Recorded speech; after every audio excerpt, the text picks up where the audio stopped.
The detective agency where I used to work has no sign outside of its offices, no online presence or publicly listed phone number.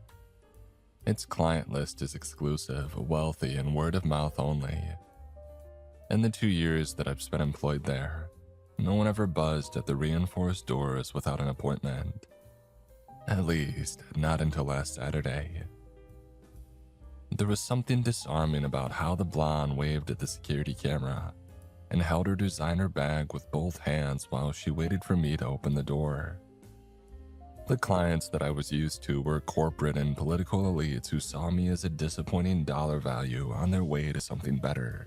I was the most junior agent, which might explain why I was stuck at the office while my superiors went golfing with former clients. Maybe that was why something about the sad young woman's smile had resonated with me.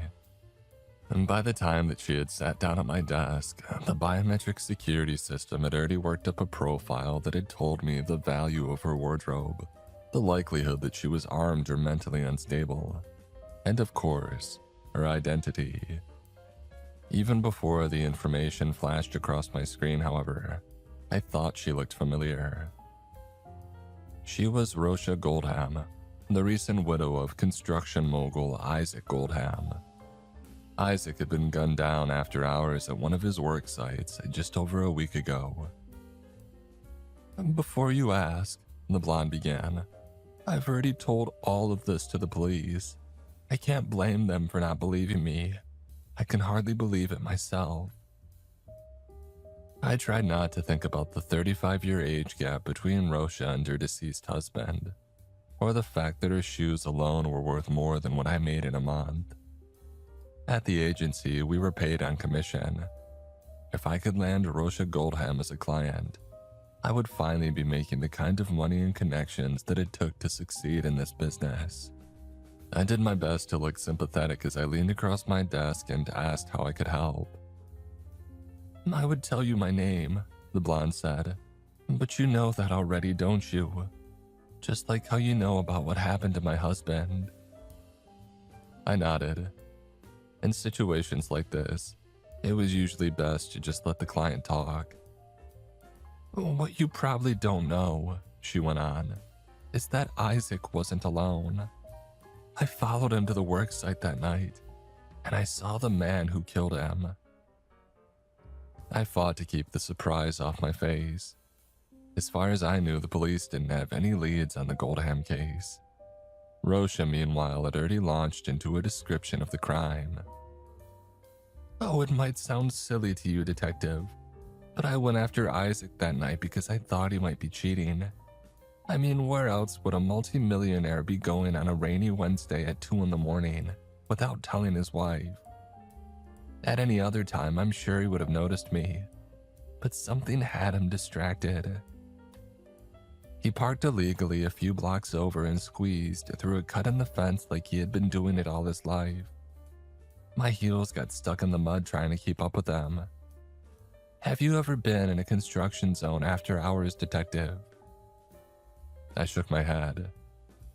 "Oh, it's dark, real dark. Apart from the lights they leave on to keep away the copper thieves. There's big, shadowy piles of junk everywhere.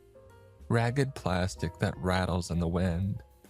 Cords tangled on the floor like the tentacles of some monster." Rosha shuddered. Only the skeleton of the apartment complex was finished.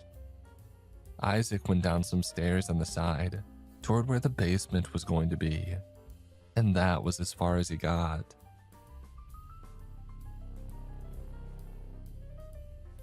What could he have been looking for down there, detective?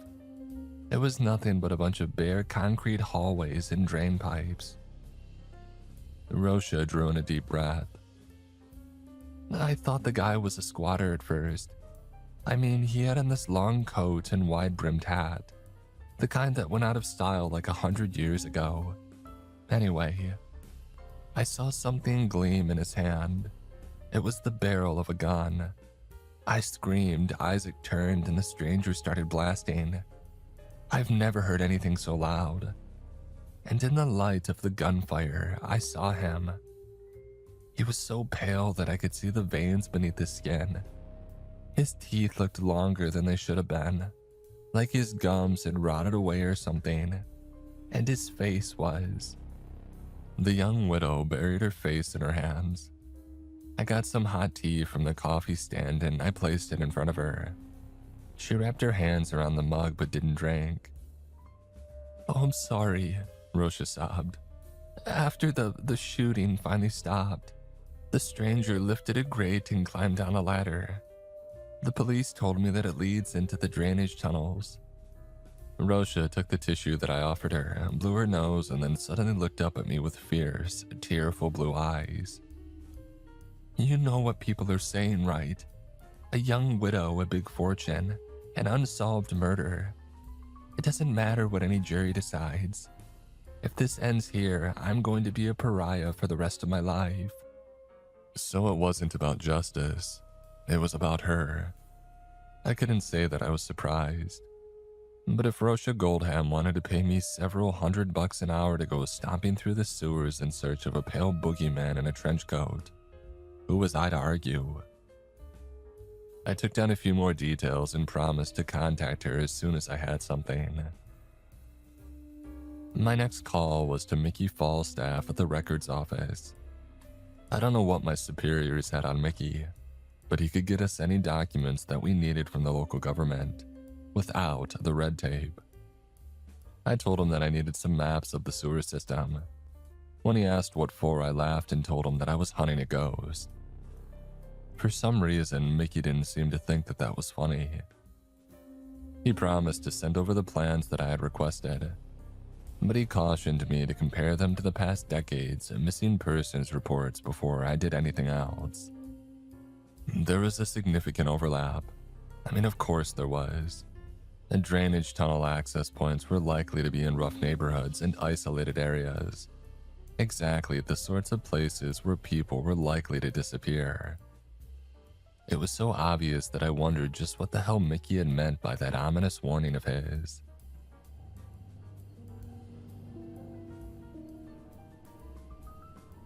An hour later, I was outside the drainage tunnel entrance that was nearest to the murder scene, and geared up with thick rubber boots and multiple sources of light. I still hadn't told my employers or anybody else where I was going. I needed to find something for Rosha before some more experienced agent swooped in and stole her away from me. I was breaking half a dozen agency rules already, and if I didn't return to the surface with something, I could kiss my career goodbye. The first thing that I noticed was the smell. A putrid, greenish odor like if water could rot. I followed it to the far side of an abandoned lot, trying not to cut myself on the torn open chain link fence. There it was, a lightless, cylindrical tunnel. Somebody had built a ragged lean-to among all the garbage by its entrance. They had lit a fire in a rusty barrel too, but otherwise there was no sign of them. I switched on my headlamp and continued inside. The further that I got from the daylight, the less that I wanted to leave it behind. The walls were covered with graffiti. Somebody had smeared crap, or maybe tar, on one of them, in a manner that struck me as almost artistic. Something brushed against the back of my neck. I hoped it was a cobweb. The tunnel turned and I found myself in true darkness, alone except for the trickle of the water in the slimy culvert beside me. The shanty's trash and other signs of human occupation began to disappear.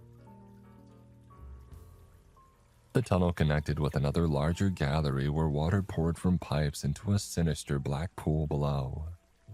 According to my map, the place where Isaac Goldham had been shot was about 100 feet above and to my right. I began moving a little more slowly, searching for a boot print, a shell casing, or any other sign of the mysterious machine gunner. Unlike the police who had been through here earlier, I had every incentive to believe Rosha's story and take my time. But after an hour of searching, I still had nothing. I passed the access ladder leading up to Goldham's construction site, which had been sealed off by police tape even down here. I was making another pass through these surrounding tunnels when I realized that I had missed a turn. I retraced my steps to the previous intersection, but the view in all four directions was the same. Concrete, graffiti, debris, and darkness. I made a little pile of rubble and placed a coin on top of it to mark my place, and then I continued on ahead. If I didn't encounter the gallery with the black pool after several minutes, I could just return to my marker and try a different passage. That way, I was bound to find the exit tunnel eventually. Or so I thought.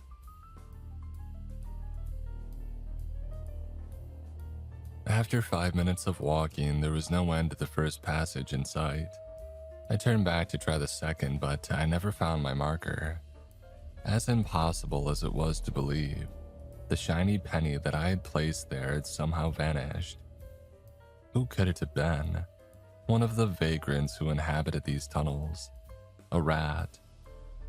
I had seen several pairs of beady red eyes as I explored the tunnels, and every time I squeezed around a pile of rubbish, I hoped that I wouldn't look down and find a pair of yellow teeth about to sink into my ankle. Without it, however, I was truly lost. I stayed that way until I stumbled across another passage, one that seemed less used than the others. Maybe it had even been part of an earlier construction that was never walled off. It wasn't where I had come from, but it might have been the path that Isaac Goldstein's murderer had taken. If so, it would also give me a way out of the sewers. The tattered piles of wood and trash that clogged it hadn't been left by the homeless. They had been dragged in by flooding water and left behind when it receded. Something skittered along the wall as I brushed aside the ragged remains of a tarp. And that's when I saw the door. An old, thick piece of bare metal with a waterproof seal. This, I was sure, didn't appear on Mickey Falstaff's maps. I rummaged in my pack for a crowbar and shimmied the seal open until I could cut the lock. I noticed uneasily that the door could be padlocked from either the inside or the outside. There was no scurry of vermin within. It was just a dank, narrow hallway.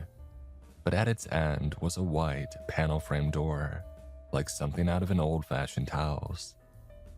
There was even an iron porch lamp above it. If I strained my ears, I thought that I could even hear music. A woman laughed. A high-pitched, hysterical sound more suited to a cocktail bar than the depths of a sewer. And that eerily ordinary-looking door began to open, and for some reason my blood ran cold. I dashed back into the passage, switched off my headlamp, and crouched behind a heap of junk listening. "Oh, where are you going, Bert?" "Oh, thought I heard somebody." A deep male voice slurred. The clack of fancy shoes echoed in the hallway.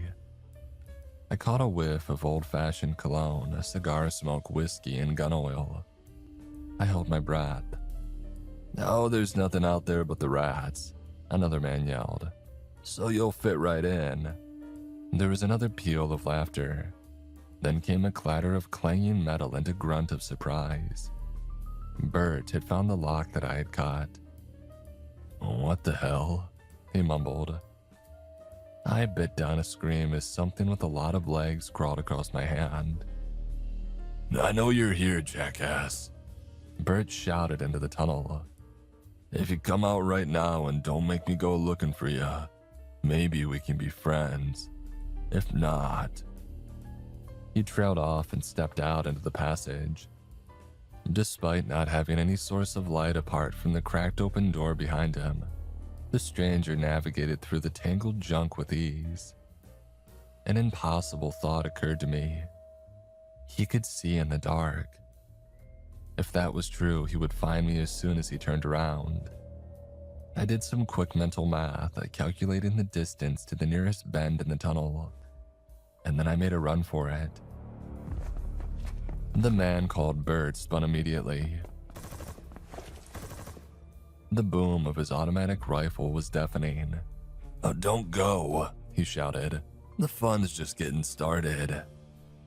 I slipped in the slimy water and crawled on my hands and knees around the corner panting.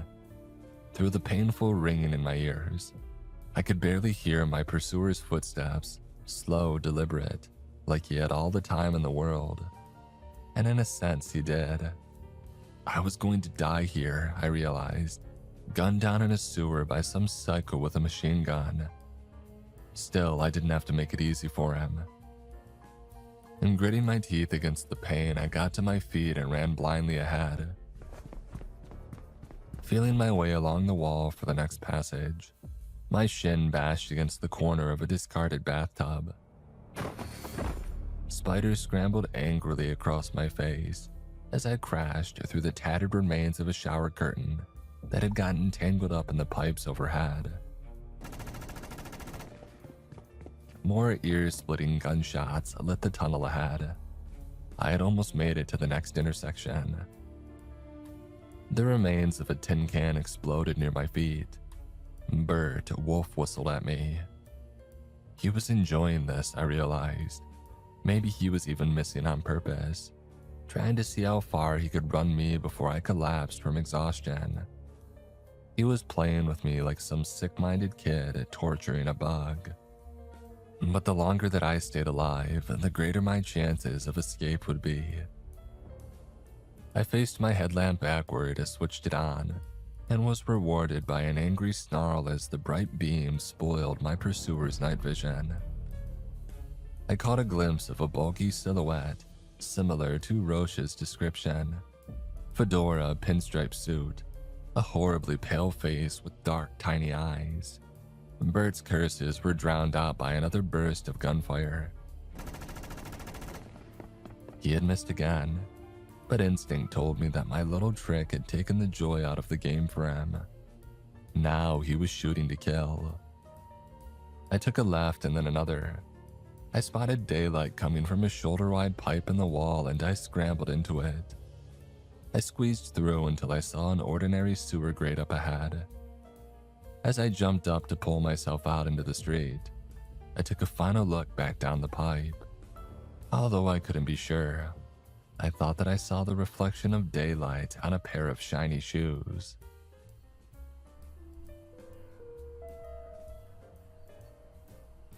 I had crawled out into a neighborhood of overgrown lots and shuttered, run-down houses. The elderly woman and child on the opposite sidewalk avoided eye contact with me, and I couldn't say that I blamed them. I was filthy, wide-eyed, and cut in a dozen places. But I was alive. I had confirmed that the psycho from Roche's story was real. I even had some idea of where to find him. Still, as exclusive as the agency was, we weren't some paramilitary force. With my phone back in service, the first call I made was to the police. It was the strangest interaction that I ever had with law enforcement. A young, disbelieving officer took me to an interrogation room, where a few hours later a plainclothes detective heard my story and told me to wait some more. 2 hours passed before a middle-aged woman in a suit stalked into the room and threw the lock that I had severed onto the steel table. Trespassing, vandalism, destruction of government property. She ran down a list. Oh, and that's just a start. If you ever bring this up again, we'll prosecute you for all of it to the fullest extent of the law. Oh, those maximum penalties might not seem like much. The gray-haired woman grinned cruelly. Oh, but believe me, they add up. Oh, and I suggest you prepare a box for any possessions you still have at your agency. I've just spoken with the chief of the board. You're officially out of a job. Might be a good time to start over, huh? Maybe in another town. Someplace with better prospects. Think about it. The woman turned to go. In less than 30 seconds, she had completely taken apart my life, and I didn't even know her name. I stood, my jaw hanging open. The young officer that I had spoken with earlier was there, but the indulgent smile was gone from his face. He gripped my arm none too gently and led me out of the station. I felt like a stranger in my own city. I thought about the apartment that I had just moved into, confident that my high-paying job at the agency would cover the rent. I could last for another 2 months, maybe 3, but after that, who could say? The agency wasn't exactly going to give me a glowing reference. I pondered what the woman had said. I could pack my bags and head back to the West Coast like a dog with its tail between its legs. Or I could pay a visit to Rosha Goldham. The Goldham place was an imposing downtown structure with views of the lake. Not that there was much to see on such a dreary afternoon. Between the silence and the gray rain drumming against the windows, it reminded me of an overpriced mausoleum. And there was a semicircular desk beside the elevators where a doorman or security guard might have sat, but it was empty. I buzzed Rosha's penthouse myself and she let me up immediately. "Oh my God," she said instead of hello. "Oh, what happened to your face?" Although my exploration gear was tucked away in my backpack, the cuts and bruises from my flight through the sewers were obvious. I fidgeted with my hat and fumbled for an answer. Without my desk, my cutting-edge computer, and the reputation of the agency like to back me up, I felt surprisingly lost. And it didn't help that Rosha was so damn beautiful. She had changed into a simple, eloquent black dress. Her cheeks were flushed with emotion. I decided to begin with the most important, obvious thing that I could. I told Rosha that I believed her. I told her that I really had found something in the drainage tunnels, and although I wasn't sure what we were dealing with, I was willing to see it through to the bitter end.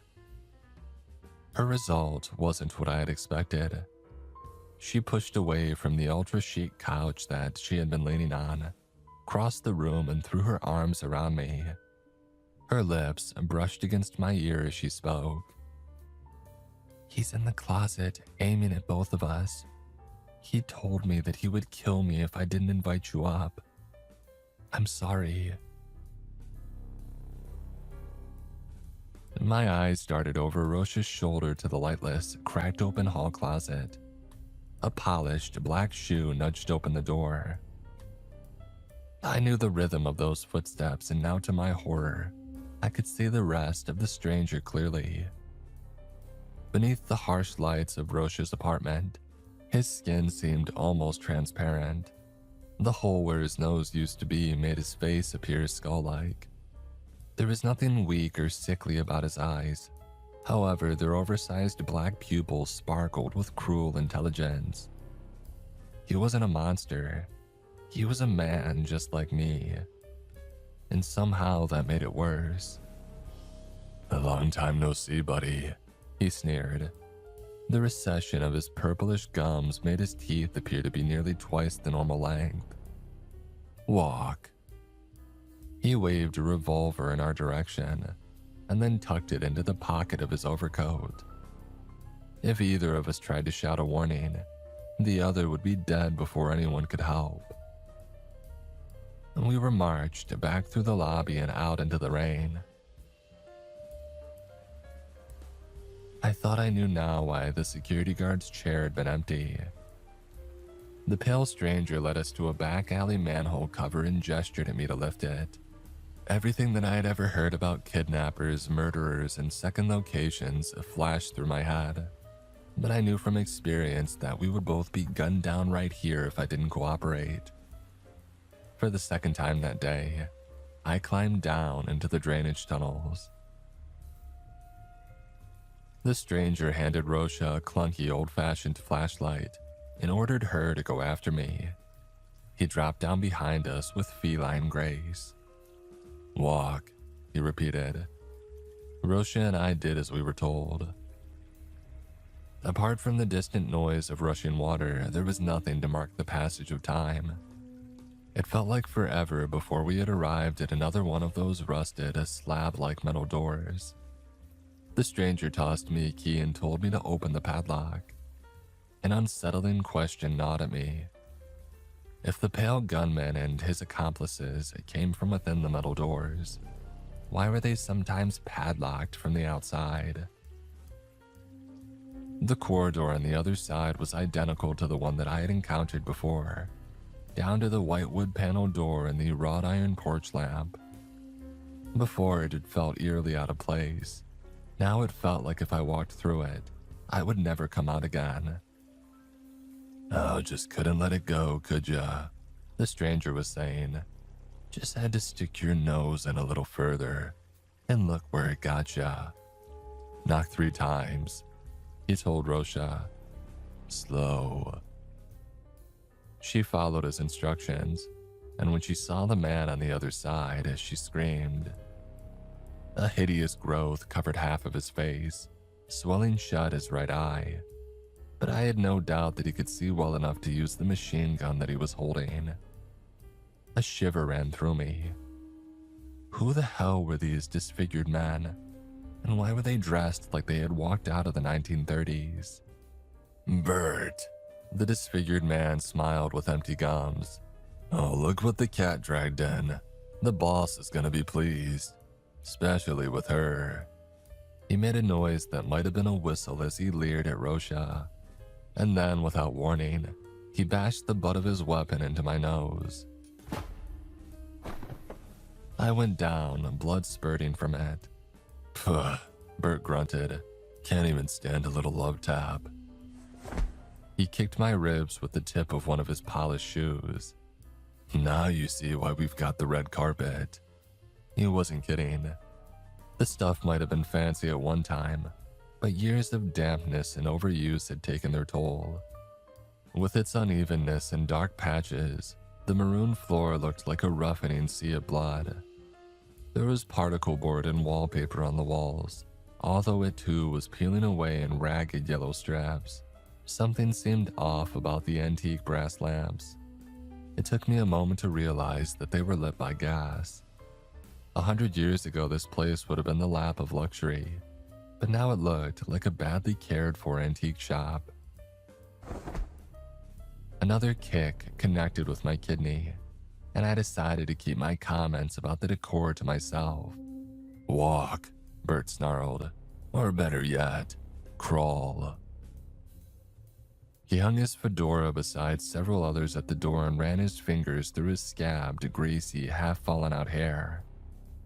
Not wanting to give him the satisfaction, I lurched to my feet and staggered down the hallway beside Rosha, pressing a fist against the worrying pain in my side. We veered left, and I gasped at what I saw around the corner.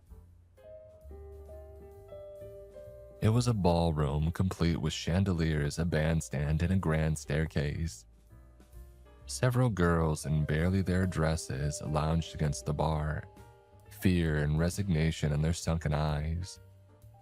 Another overweight man in a gaudy suit lounged behind it, fiddling with a phonograph. The white tablecloths were threadbare, the plaster on the ceiling cracked. The moisture in the air made the frescoed angels appear to be crying ink-black tears. What the hell was this place? A pair of double doors swung open on the far side of the room. 2 of the girls glanced up as we passed. One seemed like she wanted to shout a warning, and the other seemed to be considering making a grab for the big man's gun while he was distracted, but decided against it. The third stared at the counter, too drunk or traumatized to react to our presence. And with a shudder, I realized why they looked so familiar. All 3 could have been grown-up versions of some of the missing persons photos that I had seen earlier. A pair of double doors opened on the other side. 2 men, young, uncomfortable in their baggy outfits, and not quite so disfigured, held them open for us. Within, a group played cards around a table. The light was so dim that I couldn't make out much more than their hands and shirt sleeves. "This is them, boss," Bert announced, bowing his head respectfully. The large man at the rear of the table waved a large, scarred hand. The other card players backed away into the shadows. He snapped his fingers and somebody brought him a gin and tonic on a silver plate. For a minute, there was no sound but the hammering of my heart against my chest. Then the man that they called a boss finished his long, slow sip. "Let me ask you a question," he said, arms wide open and treacherously friendly. "Just who do you think you're dealing with here?" These psychos were going to torture us to find out what we knew and then kill us. I could see that clearly now. It might be slower or faster, more or less painful, depending on what I said. But no matter what, the outcome would be the same. Rage boiled over inside of me.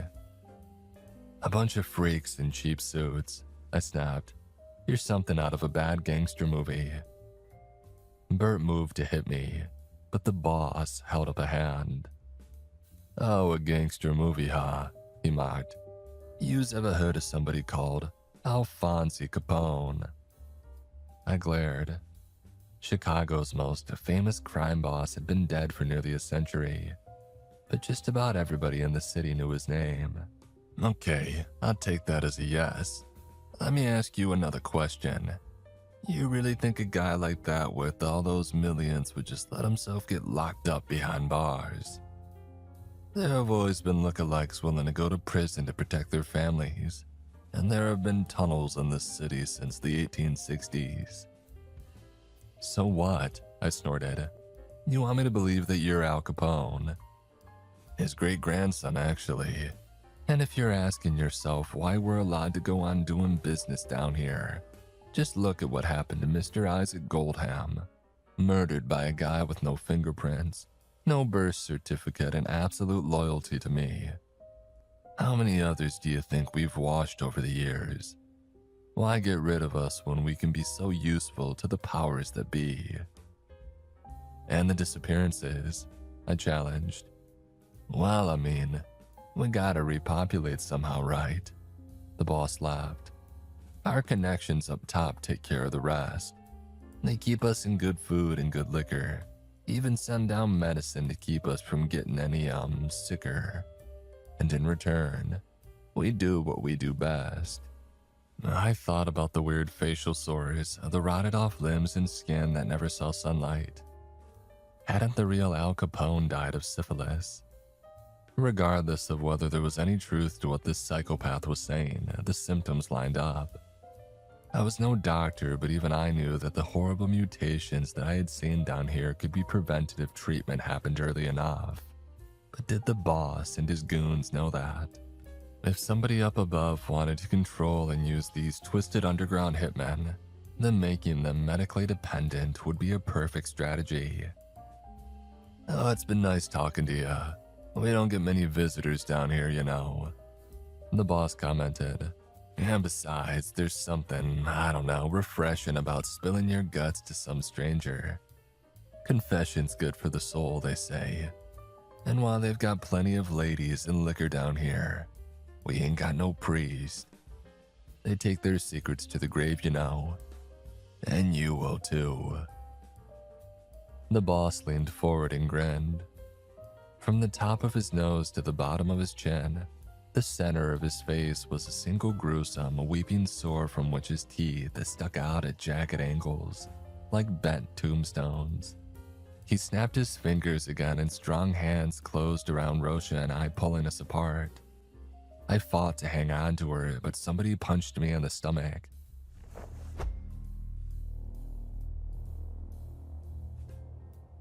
The last things that I saw before the double doors swung shut was the look of wide-eyed terror on her face. I was dragged back through the decaying ballroom and down another hallway. I caught a glimpse of a kitchen, a storage closet, even an antiquated gymnasium. There was everything a certain type of person could want, except for sunlight. And then it was out another door, down a flight of slime-covered stairs, and into a dripping concrete corridor lit only by Bert's flashlight. The complex was enormous. Part palace, part prison. Part foul spiderweb that linked to every drainage tunnel in the city. I thought about the rats that I had seen before. If there were any down here, they were probably bigger and more aggressive than I could possibly imagine. Bert kicked something as he walked. It was a skull, I realized numbly. just like the plastic ones that were hung up in science classrooms or what you would see on Halloween. Only this one was real. Mold grew out from a hole in its cranium. There was another staircase ahead, one that looked far older and more dilapidated than the first. It disappeared into dark water halfway down.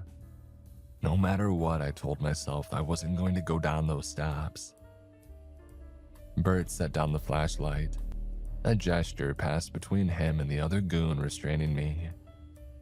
Before I knew what was happening, Bert had pinned me by my throat against the grimy wall while the other pulled off my clothes. Laughing, they shoved me down the slick stairs and into the water.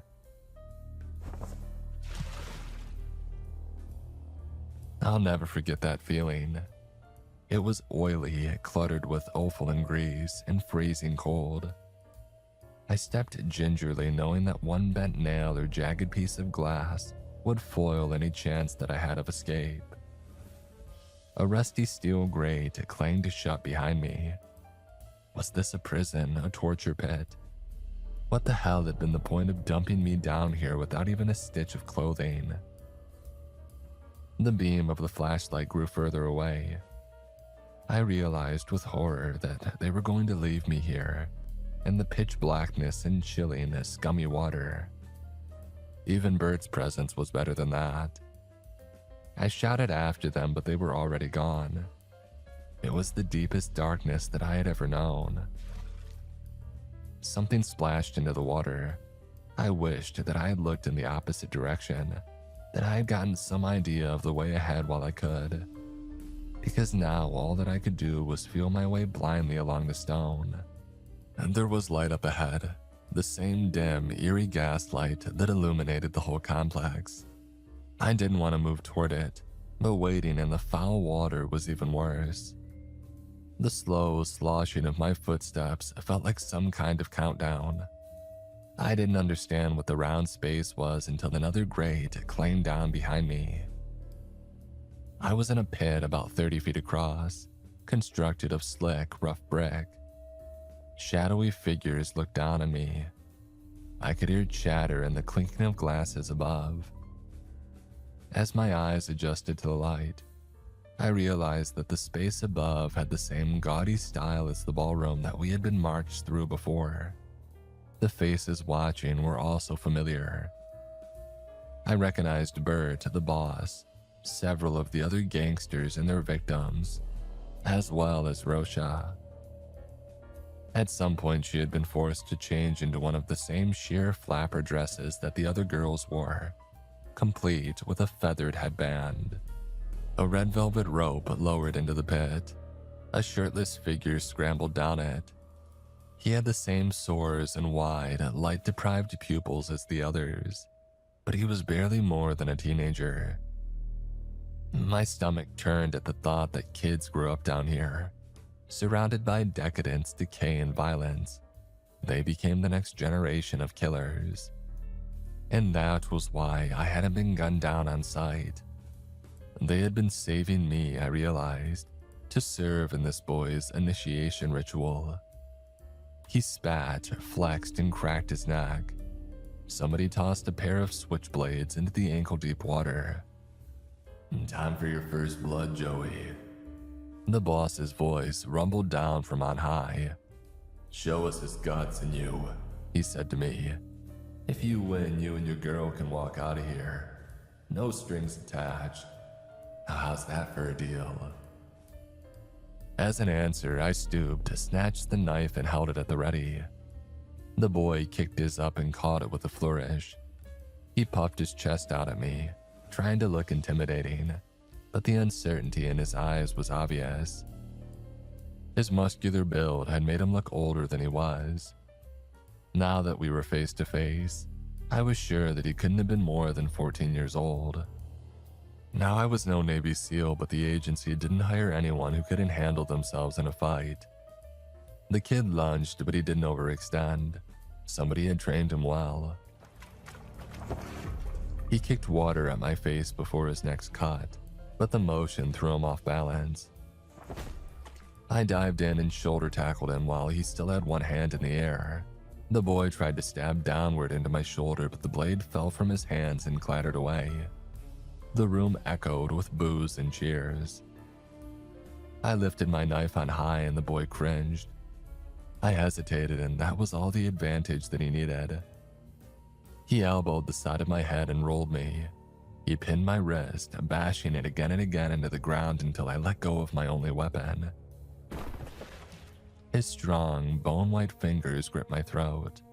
As I struggled to break free, he headbutted me, and then leaned in and whispered into my ear, "Play dead.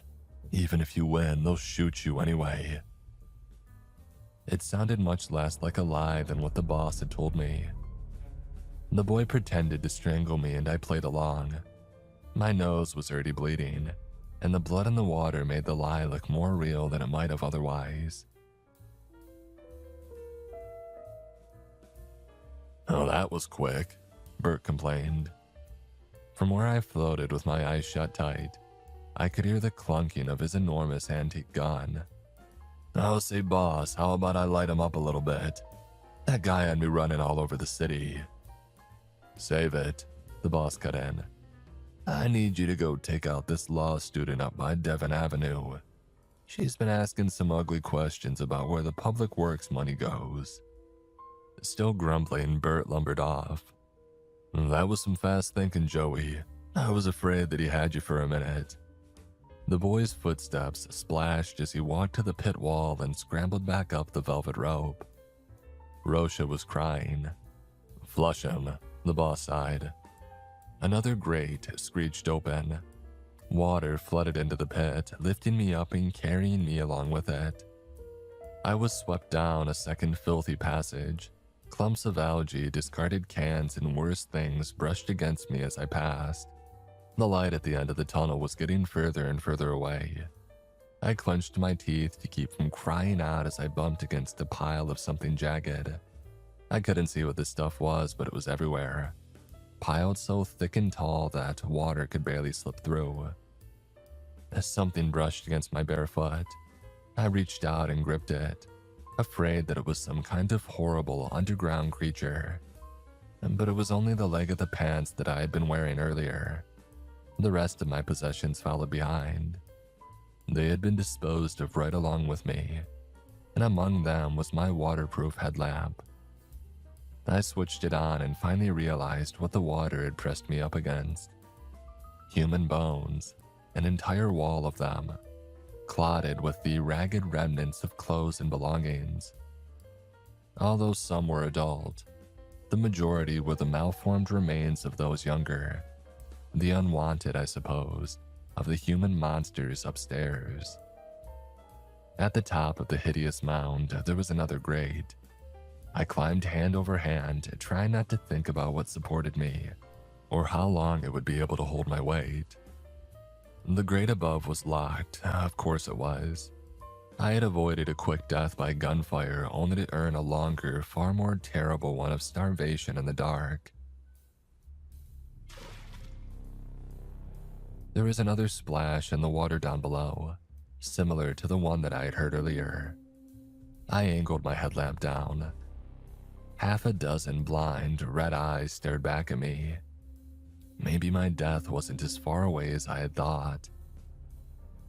Just as I had feared, they were the biggest rats that I had ever seen. Their lips peeled back when they saw me. They climbed hungrily and without a hint of fear, given the pile around them. I figured they had been surviving on human flesh for quite some time now. I kicked at the nearest one. It dodged easily, leapt, and sank its fangs into my leg. It was the size of a cat, its black fur sleek and oily beneath my fingers as I fought to pull it away. Another sprang onto my back, its tiny claws scratching at my bare shoulder as it struggled to get closer to my neck. Its wormy tail was at least a foot long. Loose bones slipped beneath my feet, splashing into the water below. I was losing my balance, and more rats were already scurrying up the pile of bones. "Hit him in the eyes," a voice hissed from above me. It was the boy, Joey. "They don't like that." It wasn't as easy as he had made it sound, but it worked. While I swatted away the vermin, Joey unlocked the grate. After scrambling through and slamming it down on the gnashing teeth below, I asked him why he was helping me. The boss says we're better off down here, where we can do what we want and take what we want. He says the ones above have made themselves weak through too much easy living. But I've been outside once with Bert, back when I was barely old enough to walk. I want that, not this. If I can get you out of here, will you help me? And dripping and shaken, I nodded. I had one condition, however. We weren't leaving without Rosha. In the wavering light of my headlamp, I saw Joey grit his teeth. Oh, those guys' brains might be rotten from the sickness and too much booze, but they're not dumb. I used Bert's keys to get out of here, and it won't be long before he notices that they're gone. If I waltz back in there, he'll gut me without a second thought. It's too dangerous. I shook my head. I was going back for her, I told him, with or without his help. My heart raced. If he called my bluff and left me alone in this maze of dripping tunnels, I was a dead man. The pale boy sighed. He gestured for me to follow him. We went up a ladder and through a narrow, cobwebby shaft until he reached another one of those solid steel doors. He pressed his ear against it and listened. The clack of the key turning in the lock was horrifically loud. Its hinges creaked beneath so much heavy metal. We stuck our heads into another gas-lit hallway. It looked empty. Heaven, drunken piano notes echoed up from the ballroom. Come on, Joey murmured. They keep the girls down here. The hallway that he had led me to was lined with bolted, scratched-up doors.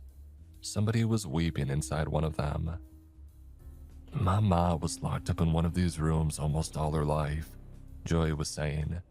And then one day she was just gone. Outlived her usefulness, the boss said. And then he laughed. Your girl will be in that one at the end of the hall, if the boss isn't with her already. I ran to the last door on the left and unbolted it. Rosha looked up from where she sat in the corner of the bed, a trembling glass of whiskey in her hand. Pressing a finger to my lips, I gestured toward the hallway. As she sprang to her feet, I smelled cigarette smoke and heard the click of a pistol hammer being pulled back. Every time a door opens in this place, I get a buzz down in my office, the boss sneered. Or didn't you know? The boss and two of his pearly-skinned goons stood to my right. Bert was on my left, his enormous Tommy gun in hand. There was no sign of Joey. How the hell did you get out of that pit? The boss chuckled. You know what? I don't want to know. Nice seeing yous. He squeezed the trigger. I flung myself back through the door of Rosha's cell. Two splintered craters appeared in it where I had been standing seconds before, and then I noticed the smoke. What's that? The boss shouted. Smells like something's on fire. Bird, go seize what's burning. I'll take care of these two. Rosha and I crouched behind the tattered stained mattress. There was nowhere else to take cover. Had Joey set the blaze as a distraction? If so, I hoped he knew what he was doing. The boss, meanwhile, didn't seem to be in any hurry. He strode slowly into the room, firing a lazy shot at our hiding place. Clouds of dust and feathers flew up from where the bullet had ripped through the cloth. For the first time since this nightmare had begun, I felt myself giving up. Here I was, hundreds of feet beneath the city that I thought I knew so well, about to be murdered by some diseased, rotted gangsters who still lived like it was the 1930s. The boss's bulk was blocking the door. He had 3 shots left in his revolver. There was no way out of this. No way that we were leaving this squalid little room alive. Before I knew what was happening, Rosha had sprung to her feet, gripped the brass table lamp, and flung it at the boss's head. The impact barely staggered him, but it was enough. Rosha and I darted past and out the door before he could reestablish his aim. We started coughing almost immediately. Whether it was due to the confined space or the dusty filth of what was burning, I wasn't sure, but the air was thick with cloying smoke. Joey waved at us through the haze, indicating a way out. The boss's next 2 shots went wide as we ran to him. I could hear the big man cursing and shouting behind us, the chamber of his revolver nearly empty. My skin seemed to crackle in the heat. I pressed the cloth of my wet shirt over my face. I was sweating more than I ever had in my life, and with each passing second it was getting harder and harder to breathe. The staircase that we took crumbled into embers as we sprinted up it. From the rubbery odor in the air, the soles of my shoes were beginning to melt. The lights went out. Somebody had shut off the gas that powered the place's antique lighting. The only illumination now was the orange glow of distant flames. The hallway ahead ended in a T. Wails, screams, and a burst of gunfire reverberated from the left. Our little group veered right. Joey led us past a slime-covered empty swimming pool and through the remains of what appeared to have once been a bowling alley. Its peeling plaster now hung like Spanish moss from the ceiling. They really had given themselves every luxury down here, and now it was all going up in flames. I grunted in pain as my toes bashed against a table leg. With the fire so far away, it was nearly impossible to see.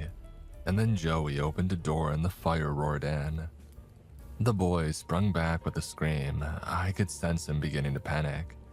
The fire had changed course and burnt up his plans along with the gaudy wallpaper. "You got this," I reminded him. "You know all the ways out of here, and we're going to get to one before they find us."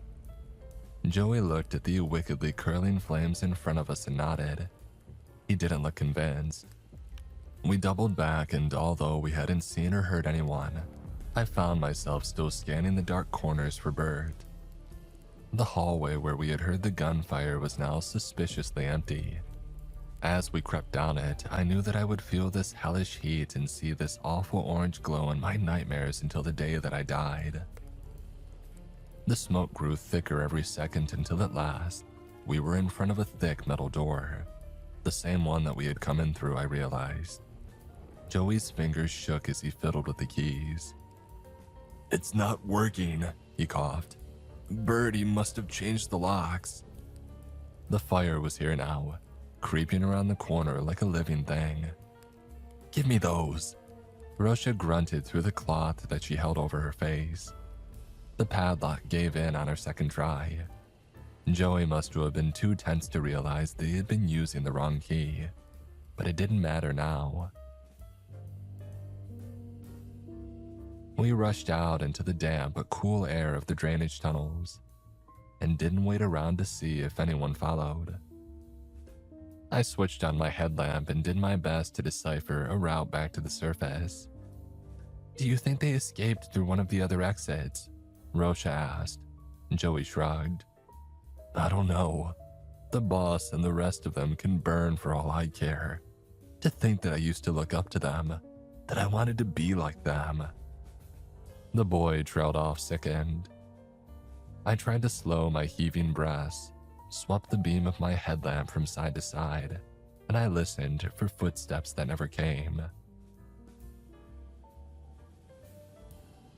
4 minutes later, we were standing beneath the rainy, light-polluted night sky, so happy that we could have kissed the concrete. Gawking at the bright lights and tall buildings, Joey muttered that he needed some place to lay low for a while. He was an undocumented miner, and even after a lifetime underground, he could guess how difficult that would make life up here on the surface. Rosha wanted to go straight to the authorities. I thought about the gray-haired woman who had threatened me earlier and told her that that probably wasn't a good idea. "There's a hotel used by the elite in town," Rosha told us. "A place with no cameras where nobody checks IDs, and they forget your face the moment that you're through the door. I'll get us a room and give you the number. But right now you need to get yourself shots for rabies, tetanus, and a dozen other things. Go see a doctor and don't worry. I can take care of the kid." "I'm not just some kid, you know," Joey protested. I saved both your asses back there and you'd better not forget it. We told him that we wouldn't. A haze of smoke from the underground blaze filled the rainy air. In the distance, I heard the wail of sirens. If we didn't want to answer some very uncomfortable questions, it was time to disappear. Rosha made a phone call, then gave me an address and a room number. As I watched her and Joey walk off into the night, I glanced uneasily over my shoulder at the mouth of the drainage tunnel. For some reason, I couldn't help but feel like I was making a terrible mistake.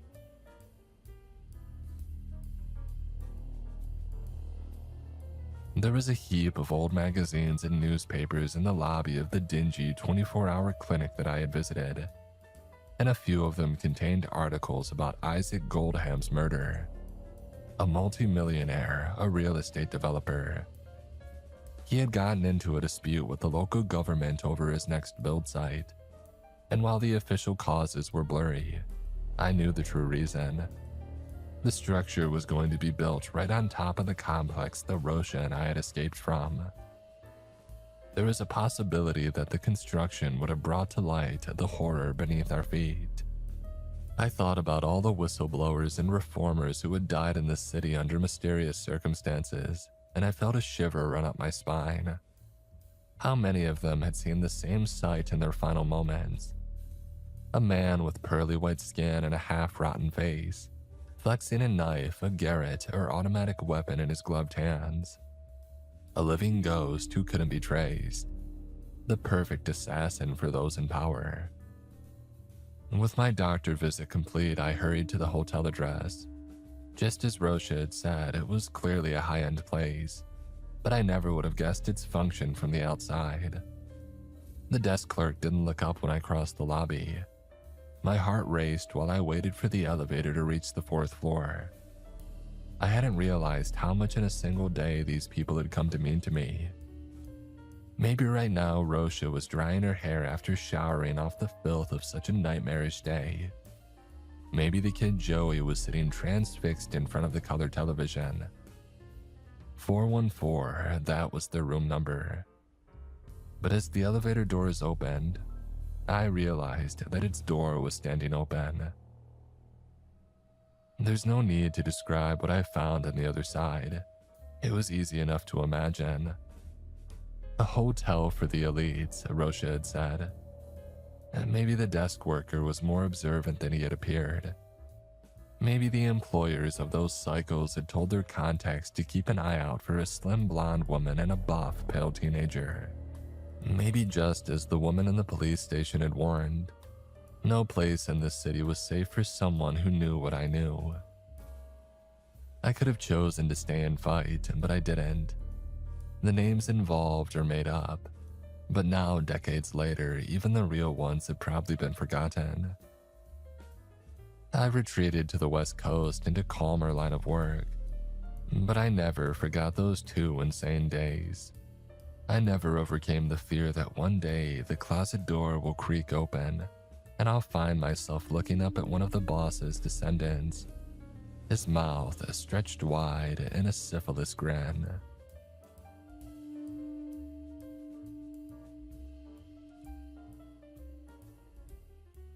Today's episode is sponsored by Rocket Money. One thing I've been trying to get better about lately is actually knowing where my money goes. It's amazing how easy it is to lose track of subscriptions or little purchases that don't seem like much until they all add up. And that's where Rocket Money has been really helpful. It puts all of your checking, savings, loans, and investments into one dashboard, so you can actually see the full picture instead of bouncing between a bunch of different apps. It also tracks your subscriptions and it can help you cancel the ones you don't want with just a few taps. In fact, Rocket Money has helped users save over $880 million in canceled subscriptions. You can also set budgets, create saving goals, and get alerts for things like large purchases or upcoming bills. And users who create a financial goal with Rocket Money save over $70 on average within the first 30 days. Rocket Money is a personal finance app that helps find and cancel unwanted subscriptions and monitors your spending and helps lower your bills so that you can grow your savings. Let Rocket Money help you reach your financial goals faster. Join at rocketmoney.com/Mr. Krabs. That's rocketmoney.com/Mr. Krabs. rocketmoney.com/Mr. Krabs.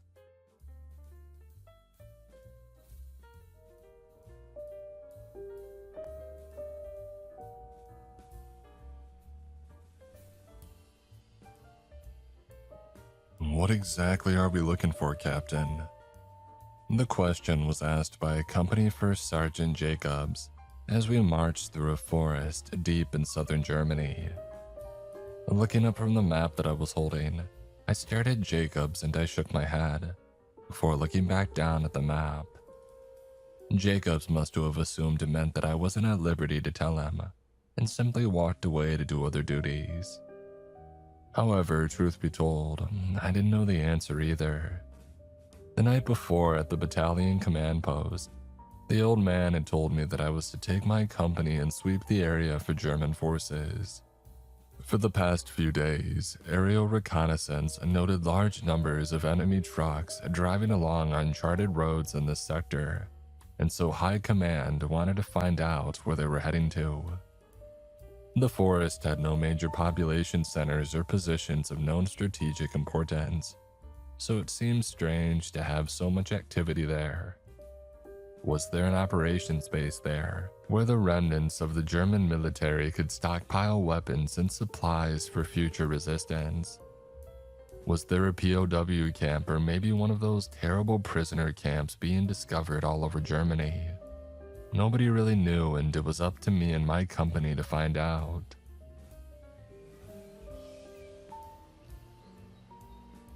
Moving through the forest, my company navigated through the trees and kept an eye out for any enemy activity. Despite the war nearing its end, we knew that we had to keep alert. There were still some die-hard units in place like this, so it was never good to let your guard down in case we encountered them. With reports of trucks rolling around this area, I felt that such units were most likely present. And luckily for us, most of the morning was uneventful. Our search through the area found nothing but trees and rock. After resting at noon in order to eat, we soon continued our search, moving along the same direction until the lead platoon encountered a trail. Following this trail, we soon saw two trucks halted in the middle of the path. Meanwhile, dead German soldiers could be seen in and around the vehicles. Cautiously approaching the trucks, the leading squad quickly made sure that it was clear before securing the surrounding area. I then ordered the company to hold while me, Jacobs, my XO, and the platoon commanders inspected the trucks and the deceased German soldiers surrounding it. Were they ambushed? Second Lieutenant Henry Arnold, commander of 3rd Platoon, asked as he stared at the trucks. To our surprise, the vehicles had various damage on their cabins and their truck beds. To me, it seemed as if somebody took an axe and started swinging heavy blows on the trucks. It must have been some powerful man who did it. However, as the metal in the cabins was heavily shredded. That seems like it. The question now is, who did it? My XO, First Lieutenant Daniel Jenkins, replied, as he inspected the dead men on and around the trucks. Like the vehicles, they seemed to have been attacked by an axe-wielding assailant, as they had limbs sliced off. It was an awful sight, and many of the men who were battle-hardened veterans of countless battles had to look away from the terrible carnage. There aren't any resistance groups here, Second Lieutenant Henry Merrill said. I nodded at this, and I remembered the briefing we had at battalion headquarters a few days before.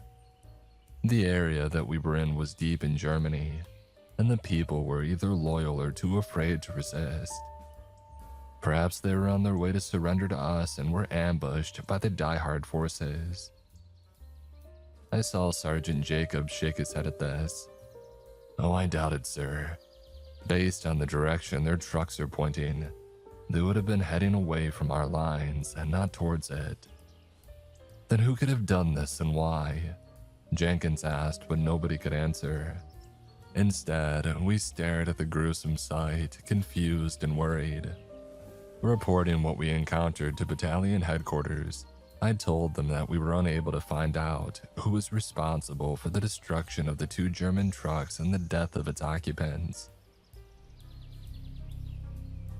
A sweep around the area found no signs of those who attacked them. The only sign that a battle had occurred was from the bullet casings that the Germans fired and their dead bodies. Acknowledging the information, headquarters told us to be on high alert and to continue our search around the area. With that, I ordered the company to follow the trail and to keep their eyes open for any hostile activity.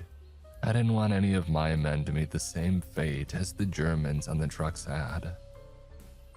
However, as we marched along the trail, the sight of the dead German soldiers and the unknown reasons behind their deaths continued to plague my mind. For some reason, I wanted to turn back to the safety of our lines, but with no good reason to do so, I knew that we had to continue. The sight of 2 truckloads of German soldiers found dead on a trail would not ease the old man's anger at me if I told him I chickened out and failed to meet my objective. And the next hour of the march was without excitement, as we went along the trail and encountered nothing but the noise of the forest. Eventually though, 3rd Platoon, which was at the head of the company, reported to have found a heavily fortified mine entrance. Wasting no time, I quickly moved forward and joined Arnold, as he and his platoon laid prone in a depression that was covered with thick underbrush. From there, I could see flat open ground which was covered with barbed wire, and it had a concrete bunker covering it. Next to the bunker was a gun emplacement for a German 88. Meanwhile, behind the bunker were 2 watchtowers that guarded the concrete entrance that led to a tunnel on the side of a mountain. "The trail leads all the way there, sir," Arnold said before frowning. "It seems to be heavily defended, but there's something that you should know, sir." Before he could continue, I suddenly saw what he was most likely trying to tell me about. Staring through my field glasses, I saw a body laying on the ground, unmoving and seemingly dead. Then I noticed other bodies, around a dozen of them all over the enemy position. It seemed that the garrison there had already been taken out. Looking away and turning towards Arnold, I stared at him with disbelief. Seeing my expression, he must have known that I already saw the dead German soldiers. "Have you seen any sign of activity in those positions?" I eventually asked. "None, sir," Arnold said. "Me and the platoon sergeant observed the bunker, the gun emplacement, and those watchtowers, but saw no Germans aside from that dead. It could be a trap, but I'm not sure. If it is, it's one gruesome way to draw us in." I nodded. The terrain in front of the bunker was a killing ground. If we crossed, we would be completely exposed. If this was indeed a trap, then the Germans could fire at us from hidden positions that we haven't seen yet. But was it really a trap? It seemed strange for the enemy to bait us using dead men. It just didn't seem right. Maybe it wasn't a trap after all. Maybe this was the work of the same assailants that ambushed the 2 trucks earlier. That thought concerned me a lot.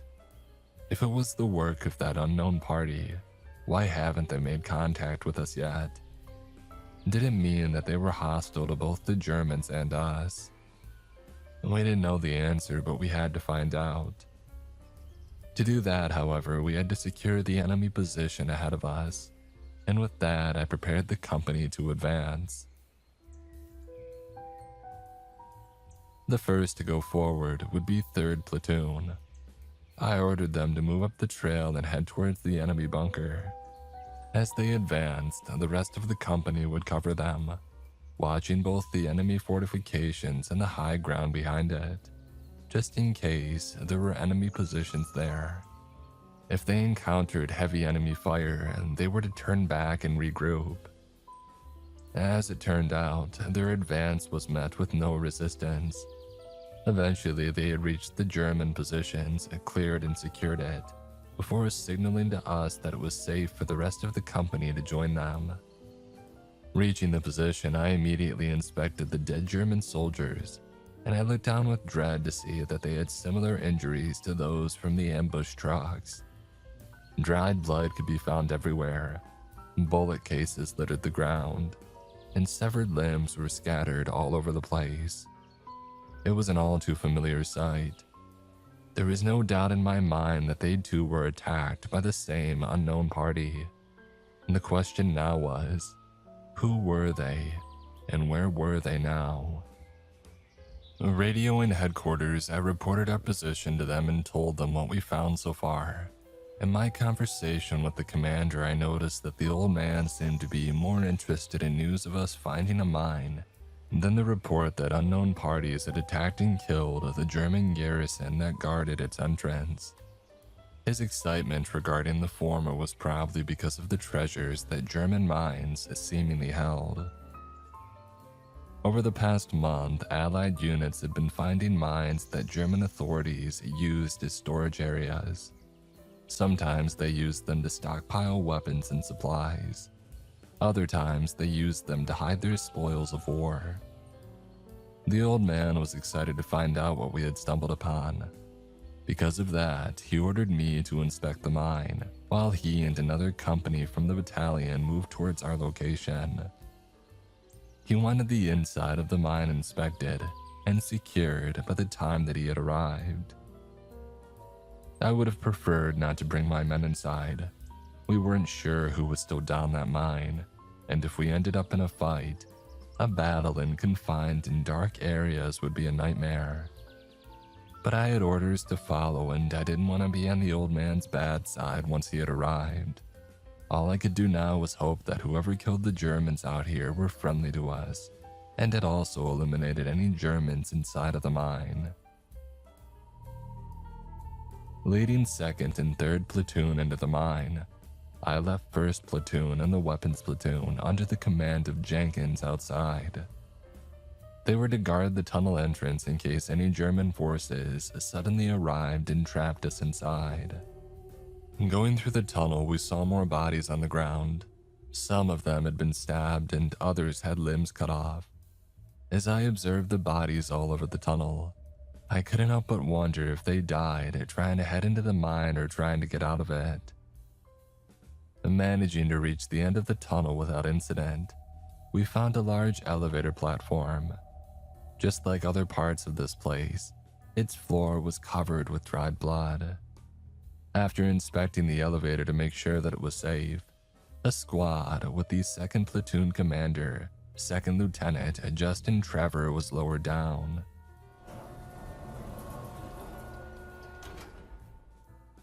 After a few minutes, the platform rose back with one of his men, who said that it was safe to go down and that I would be amazed to see what they found. Curious, I inquired what they saw down there. "It's some kind of factory, sir." "What kind of factory?" I asked, as we rode the platforms down.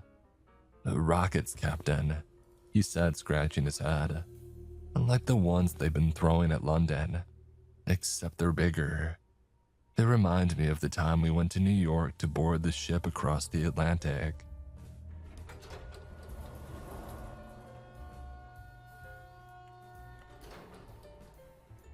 The rockets were indeed bigger. The underground room itself was huge. It was like an aircraft hangar deep under a mountain. Somehow the Germans had managed to carve out a gigantic room this far beneath the ground. Upon my initial inspection, the distance between the floor and ceiling was probably around 200 feet. All around this gigantic area were various rockets of various sizes, with some lying down and some standing up. This was indeed a factory for German rockets. However, just like above, dead bodies and bullet cases also covered the place. But unlike above, the dead were not just soldiers. Instead, it was a combination of soldiers and civilians, with the latter most likely being the technicians and laborers who worked in this facility. The presence of death within the mine itself told me that the unknown assailants had gotten in here too. Whether they were still in here or not, I wasn't sure, but the sight of so many dead was concerning. With us still not knowing what their intentions were, I ordered the men to keep their eyes open and to be careful at every corner. For all we knew, they might not be targeting just the Germans. As we began to search the area, I couldn't help but inspect some of the rockets that were held there. There were rockets of various sizes, and I was amazed how the Germans were able to produce these large machines in such quantities. Clearly, their underground industry and infrastructure was far greater than what we thought. One of the smaller rockets in there was over 40 feet long and had a diameter of over 5 feet. Upon approaching one, I recognized them as the V2. It looked exactly just like the ones in the photographs the battalion S2 had showed us. And the other rockets, though, I could not recognize, but they were definitely bigger than the V2s. As we moved around the hangar and checked each rocket, it seemed like some of them were supposed to fit on top of one another. Now, I was no expert when it came to rockets, but it was obvious that numerous big rockets stacked together could extend the range of the last rocket on the stack. This made me wonder if the Germans had been developing a weapon that could hit further into Britain. Maybe they were even developing one that could hit America. Staring at the size of the rockets and their engines, I didn't think it was outside the realm of possibility. Looking around even more, I noticed a couple of strange rockets that stuck out from the rest. The first one was a small rocket around 40 feet long. This rocket had a small pair of wings that ran along its length, while at the front there was a canopy. Clearly, this one wasn't meant to be piloted. The thought of somebody riding a vehicle as dangerous as a rocket astonished me, and I wondered what unlucky pilot got assigned such a frightening job. The second strange-looking rocket was one that had a strange shape, one that made it resemble a bell and stood on 4 pylons that acted as its legs. Standing at around 60 feet in height and having a diameter of around 20 feet, it was definitely one of the bigger rockets there. Inspecting it, I noticed that unlike the others, it had no engines on it. Instead, the bottom was flat and there seemed to be no place for any of the rocket engines to be placed on. Another strange thing about them was that they had these large ramps on their side that led to the interior. Glancing inside, I could see that there were seats and controls in there, just like a cockpit. Seeing that made me wonder if what I was looking at was a rocket, since I assumed that those areas were supposed to be where the fuel was and not a cockpit. I was tempted to go inside and look around more, but I decided against it. There could be booby traps that could destroy the equipment and harm it. So I decided to leave it alone and let the engineers figure it out when they get their hands on it. There were 2 of the bell-shaped rockets in the hangar, with one seeming to have some form of major damage, while the other had a few dents on its hull, but it was largely intact. This latter rocket seemed to have been undergoing maintenance, however, since many of its panels were removed, while its machinery were littered all around it. As I continued to explore the hangar, one of the soldiers from 3rd Platoon approached me and said that Lieutenant Arnold had requested my presence. Earlier, I had ordered 3rd Platoon to further explore the facility and search the other rooms there, while 2nd Platoon remained at the hangar, clearing it and doing the best they could to pile the German dead to one corner of the room. After looking around the vast facility, it seemed that Arnold and his platoon had found something important. Taking a stairwell at the side of the hangar, the 3rd Platoon man led me up a few flights of stairs until we had made it to a room. In the room, Arnold stood there waiting. The room that he was in was filled with cabinets and tables covered with folders and documents. Gesturing to one of the tables, I looked to where Arnold was pointing and was impressed by what I saw. Schematics from one of the rockets was there, laid out right in front of us. I quickly realized that he had stumbled upon the blueprints and technical papers regarding the rockets being built in this underground facility. Smiling, I gave Arnold a pat on the back, knowing his find would be helpful for the engineers who would be studying the rockets that we found here. Sure, having the finished product was nice, but with these documents, the engineers at home would not only learn how to use the rockets, but also learn how to reproduce them without having to tear apart and study the ones in the hangar below. Looking around the room and seeing what else we could find, I noticed a panel of windows off to one corner. Glancing out of it, I realized that it offered a complete view of the hangar area below. After watching 2nd Platoon move around and work, I then turned my attention away from the window and stared at some of the documents on a nearby table. I had some ability in speaking and reading the German language, thanks to a childhood friend of mine who was the son of a German immigrant, so I decided to pick up one of the papers and see what was written. Military encounters with out-of-Earth beings. This piqued my interest. Out-of-Earth beings, what do they mean by that? Wanting to learn more, I continued to read. August 1943, first encounter with Die Glock. August 1943, first encounter with Die Glocke. A patrolling Me-109 from a fighter squadron based in France sighted a bell-shaped object flying near Paris. An attempt to intercept was made, but the object increased speed and altitude, preventing the Me-109 from catching up. Said flying object was later classified as Die Glocken. This made me think for a second. The bell, Die Glocke in German. Did this mean the bell-looking rocket at the hangar? I believed that it did. December 1943, second encounter with Die Glocke. A Glocke was flying south of Berlin, spotted by local anti-aircraft batteries. January 1944, third encounter. During the A9 manned rocket suborbital test flight test, the pilot of the rocket reported sighting a Glocke approach and trail him. This sighting reveals that Die Glocke is capable of outer space flight. Said spacecraft continued to trail the A9 until the latter re-entered the atmosphere.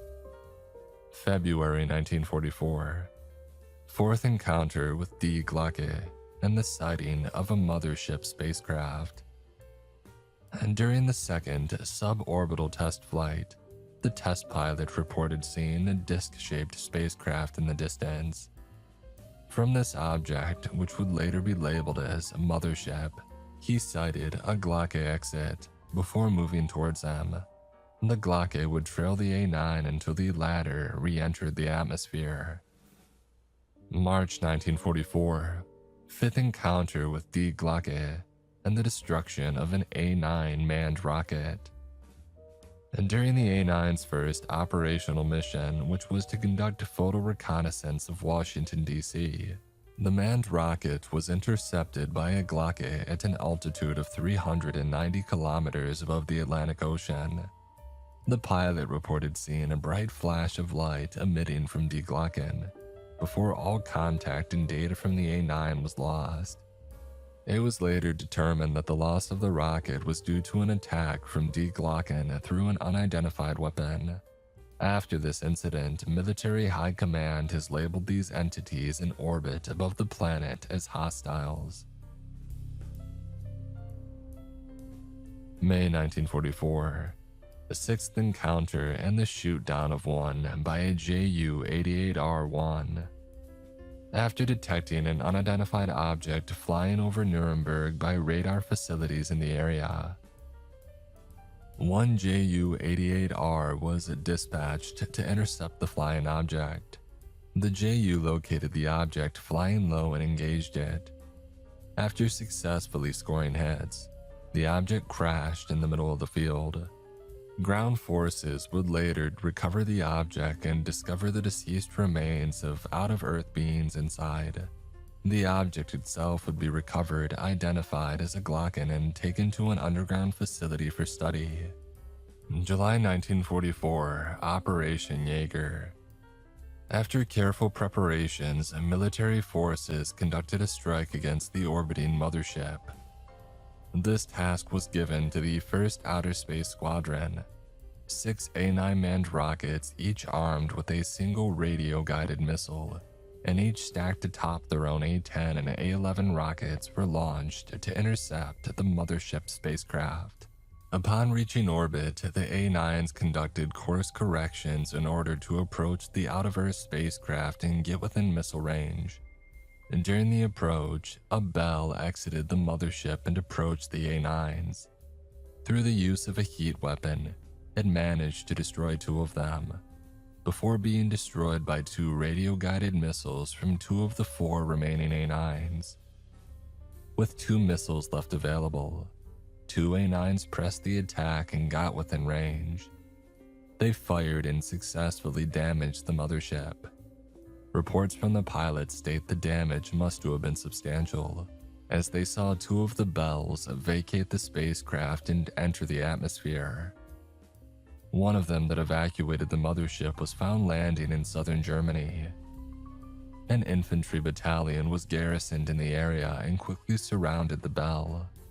After a brief engagement, the battalion had managed to kill 2 out-of-Earth beings and knock unconscious 2 others. They, along with the Bell, which was lightly damaged from the fighting, were brought to an underground facility for observation and study. After reading this, I was left dumbfounded. Was all that I read true? It seemed too outrageous to be. Yet remembering the bell-shaped rockets in the hangar, I began to wonder if there was some truth to this document. But if this was indeed true, then where were these out-of-Earth beings that the Germans had claimed to have captured? Were they being held in this facility? This thought nearly made my heart skip a beat. If they were indeed being held here, then where were they contained? And then another thought came into my mind. Were they even still contained? Remembering the dead bodies and the gruesome ways that they were killed, I assumed that they could have been the work of these beings. I then realized that we could be trapped here with creatures far stronger than us. At that moment, I was lost. I didn't know if I should believe the document or throw it away as rubbish. I was in the middle of debating with myself about that topic when Arnold's platoon sergeant came racing up the stairs. "Sir," he said to Arnold before turning to me. "Captain." He then paused, catching his breath before continuing. "We found something you both need to check out." Shoving the document into my pocket, I nodded and ordered the sergeant to lead the way. Moving down and going through long dark halls, the sergeant brought us deeper and deeper into the facility. With each hall, the occasional dead German could be found. Eventually, we reached a hallway where 2 3rd Platoon soldiers stood at the entrance. Laying on the floor next to them were 2 dead German soldiers, whose arms were cut off from their torso. Ushering us in, the platoon sergeant waited for me and Arnold to enter before following us. Inside the room were 2 large metal doors, both of which were ajar. Behind each door was a large metal bed that had multiple chains attached to it. It didn't take long for me to realize that it was some kind of holding cell. Moving towards the closest cell, I noticed that the metal door was at least 5 inches thick. Yet despite its thickness, it was clearly heavily damaged. Dents on the metal could clearly be seen, as if somebody had been punching it. Not only that, but the door had a hole where the large mechanical lock should have been. Looking around, I found the heavy lock laying on the other side of the room, as if it had been pushed off. I frowned upon seeing that. Something from inside must have applied enough force to remove the lock. Whatever was in there, I knew that it couldn't have been human. No man could have had the strength to do that. With no signs of explosives being used, it was obvious that sheer natural strength had kicked the lock off the door. Turning my attention to the other cell, I noticed that its door also had dents. However, the lock on that one was intact, although unlocked. My assumption at the time was that whatever was contained in the first cell, it had gotten out and freed the one in the other cell. After seeing the damage on the metal doors and noting the chains on the bed, I quickly remembered what I had read earlier in the German document. This must be where the Germans kept the creatures they captured from the spacecraft. Realizing that there was indeed truth to what was written on that paper, a sense of urgency suddenly filled me. Lurking in this mine or possibly in the surrounding forest were creatures not from this planet. At that point, I knew that we were in danger. Turning away from the cells, I quickly stomped back towards the hallway, as Arnold followed close behind. I told him about the paper I read and the possibility that Germans were killed by the creatures that they kept in here. I then ordered him to gather his platoon and meet me by the elevator platform. I wasn't sure if he believed what I said, but he gave no questions. With that, he and his platoon sergeant, along with the 2 members of the platoon that were already there, went to find the rest of his men. Meanwhile, I took a different route and began to make my way back to the large hangar area. There was a threat in this mine and the whole sector. I knew that I had to get my men out of the facility in case one or both of the creatures was still in here. I also knew that I needed to contact the battalion commander and tell him about the possibility of a being from outer space lurking in the forest, waiting to ambush them like the 2 German trucks from before.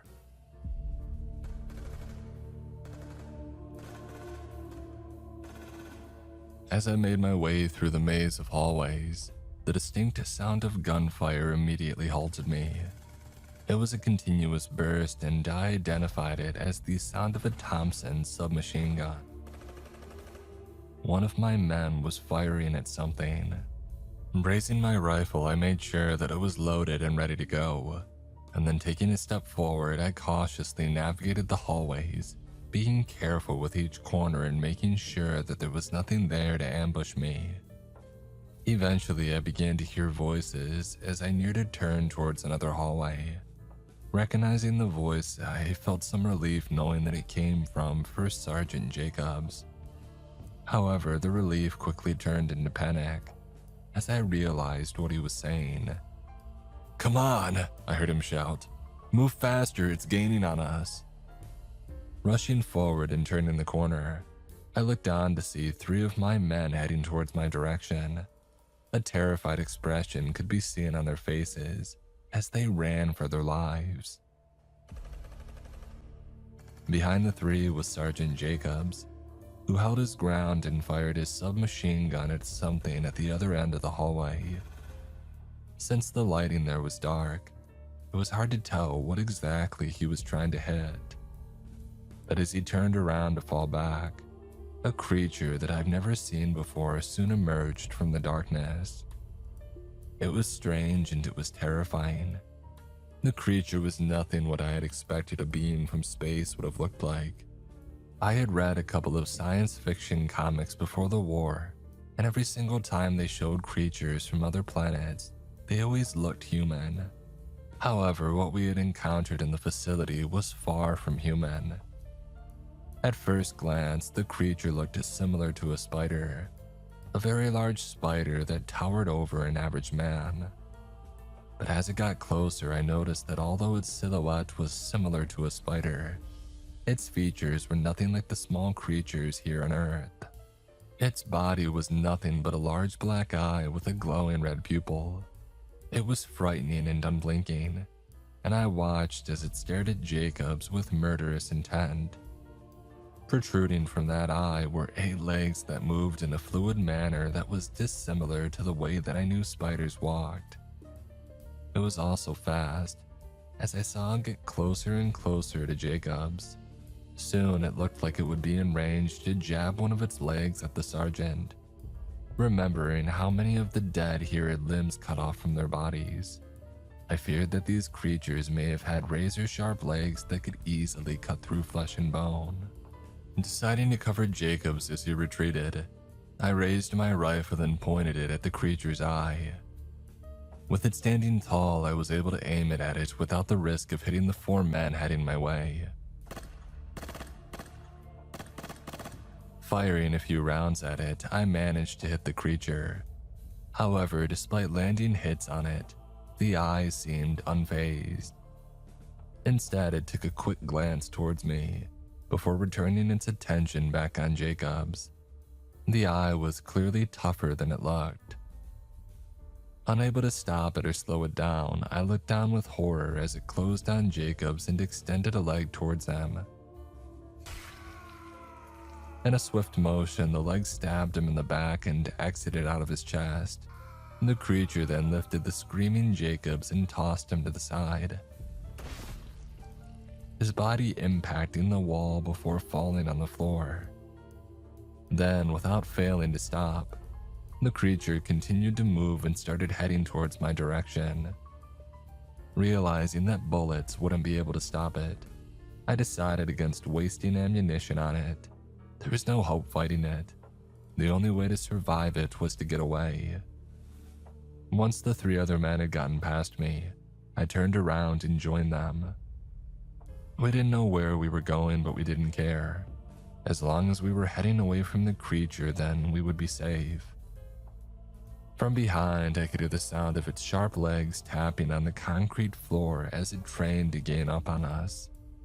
Never before had I felt fear as the one I experienced at that moment. My mind flashed images of Jacobs getting stabbed by its legs, and I was afraid that I would meet the same fate. I don't know how long we ran, but eventually we reached an area where one hallway intersected another. Staring at that intersection, I saw the silhouettes of a couple of men. Calling out to them as we got closer, I soon recognized Arnold among them. "Fall back," I shouted at him. "Get away." He just stared at me with a stunned and confused expression. Clearly, he and his men hadn't encountered the creature yet. It didn't take long for him to see it though, as I could hear it close behind me. The change on Arnold's face was clear, as I saw him fix his gaze to what was behind me. Without wasting time, he pointed his rifle towards the creature and shouted orders to his men to open fire on it. I wanted to tell him to run away and not waste time shooting at it, but my words were drowned out by the sound of rifle and submachine gun fire that echoed in the hallway. I cursed in frustration at this, knowing that their bullets would do nothing to the creature. However, as we got closer to Arnold and his group, I noticed them cease fire. Turning my head, I looked on in disbelief to see the creature turning around and fleeing from us. Although it did not seem to be injured, the volume of fire Arnold's men had poured out must have been enough to dissuade it from pressing on its advance. I had to remember that although it was strong, it wasn't invincible. The Germans, after all, had managed to kill 2 of them. Conferring with Arnold once we were sure that the creature was nowhere near us anymore, he told me that he had around a squad of his men gathered with him. His other 2 squads were still spread out in other levels of the facility, so he had the platoon sergeant look around for them, while he led the rest to where he had heard gunshots erupting. Due to the complexity of the facility, Arnold and his group got lost and were in the middle of trying to figure out where they were when they ran into my group and the creature that trailed us. Once he was done telling his perspective, I then informed him that we had to get up and out of the mine as soon as we could. The need to inform the battalion commander of the situation was crucial.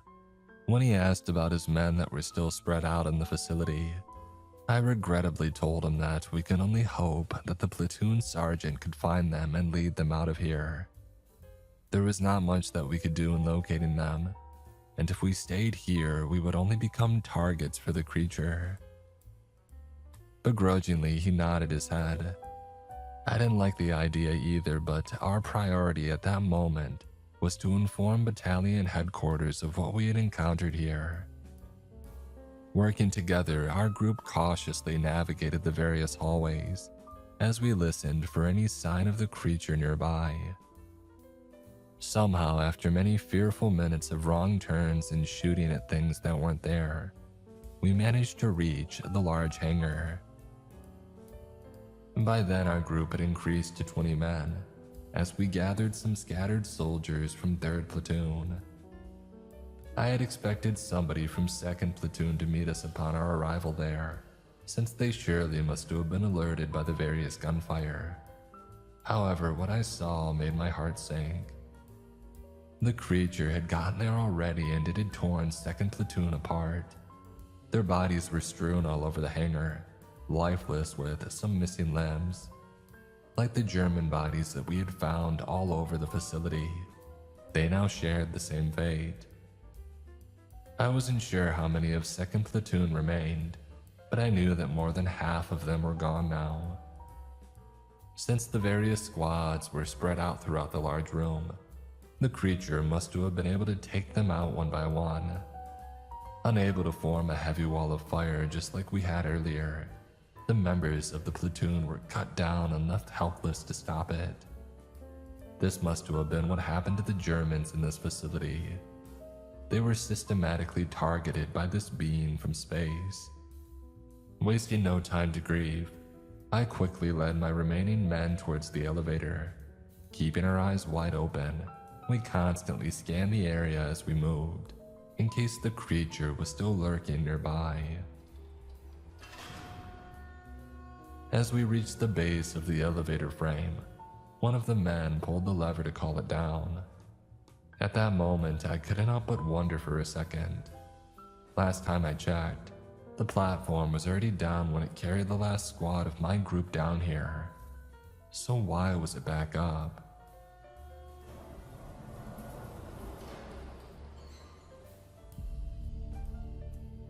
My question was quickly answered when I saw the open platform lower down with a creature standing on it.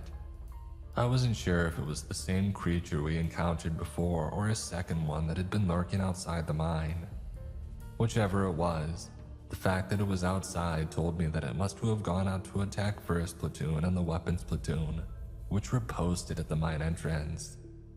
This only further demoralized me, as it meant that more of my men had been killed. Staring at the creature as it descended, I watched as it leapt out of the platform before it fully got down. Landing just behind us, the creature immediately stabbed one of its legs before we could even fire a shot. Its attack struck one shoulder and penetrated him right on the chest. As the creature pulled back its leg, the man fell to the ground, before laying flat as blood pooled around him. Letting loose our weaponry against it, we fired everything that we got at it.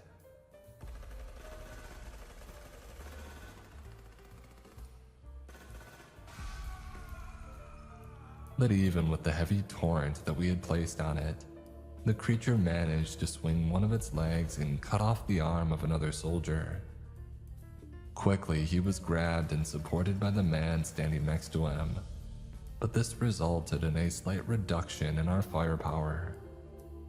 Our onslaught against the creature was further reduced when I heard the distinct sound of multiple legs crawling from another corner of the hangar. Looking in that direction, I saw another creature move and rush towards us. Both creatures were now present before us, and I was forced to divide our fire in order to deal with both of them. This meant that the intensity of our barrage was not intense as I would have liked, and I prayed that it would be enough to stave off the two and keep them at a distance. For a while it seemed to have worked, as the one closest to us backed off, while the one further from us had difficulty approaching. I didn't know how long we could hold this line.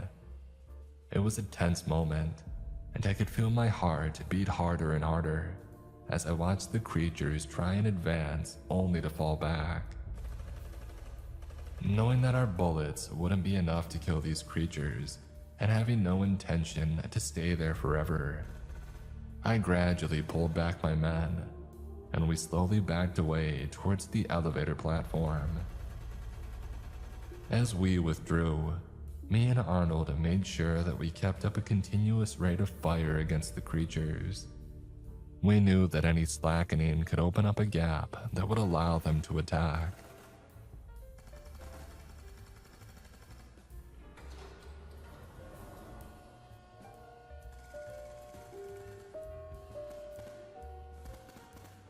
Slowly but surely, we managed to get on the elevator and gradually rise up from the hangar. As we rose away from the creature, we continued to pour out hot masking fire against them, making sure that they wouldn't hop up onto the platform. Only when we were sure that they couldn't get us did we allow our bodies to relax and crash. Riding the elevator up, we eventually reached the top, where we were greeted by the sight of a heavily armed squad pointing all its weaponry at us. Scanning the faces, I noticed that Jenkins was among them. Moving forward, Jenkins met me halfway and said that he was relieved to see me.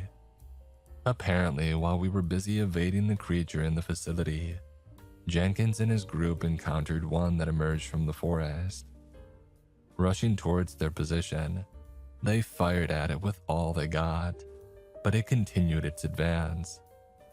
Upon reaching their position, it managed to kill 2 men from first platoon, before rushing towards the mine entrance. As they chased after it, they watched it operate the elevator and descend down to where we were at. After that, Jenkins informed the old man of what just happened, as he and the group kept careful watch of the elevator. They had assumed that the creature got to us and had massacred my group, so he was relieved to see us get back up. An hour after returning to the surface, the battalion commander arrived within another company.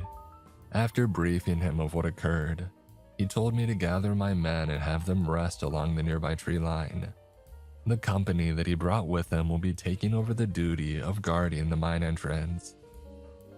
Asking him when they'll be sending a team to go down the mine and secure the facility below, he told me that he won't until further reinforcements arrive. When I told him that I still had men down there, he simply shook his head. Now they're not worth the risk of losing more of my men. Dejected, I kept silent as I watched him walk away. A few hours later, the rest of the battalion arrived, along with a company of engineers that was loaned to us by division headquarters. Armed with flamethrowers, bazookas, and light machine guns, a company from the battalion, along with the engineers, moved into the mine and descended down to the facility. We waited anxiously for the courier that they would send up once the operation was finished. After an agonizing hour, the courier came and said that the creatures were dead. One was killed after being set alight by a flamethrower and finished off by gunfire. The other was killed by a combination of bazooka and light machine gun fire. The price for this result was heavy. Around 30 men were killed. Later on, a new company was sent down to the facility to search for the missing men from my 2nd and 3rd platoons. They were found, but all were dead. For the next few days, we remained in the area, keeping the facility secured. And then 5 days after we had first entered the mine, 3 companies of military police arrived, along with officers from the Office of Strategic Services. One by one, the officers from the OSS visited each company and told us all the exact same thing. The events that occurred in the facility did not officially happen. We were to keep quiet about it, to never tell anyone. If asked what had happened to our units during the past few days, we were to say that we encountered a German resistance pocket in the area and engaged them in heavy fighting. With that, they ended their talk with a threat, saying that any men who spoke of what really happened here would be found and dealt with.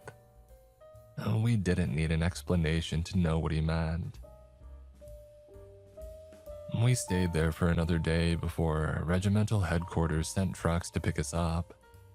The MPs would be left in charge of guarding the facility, as the OSS officers took over all operations there.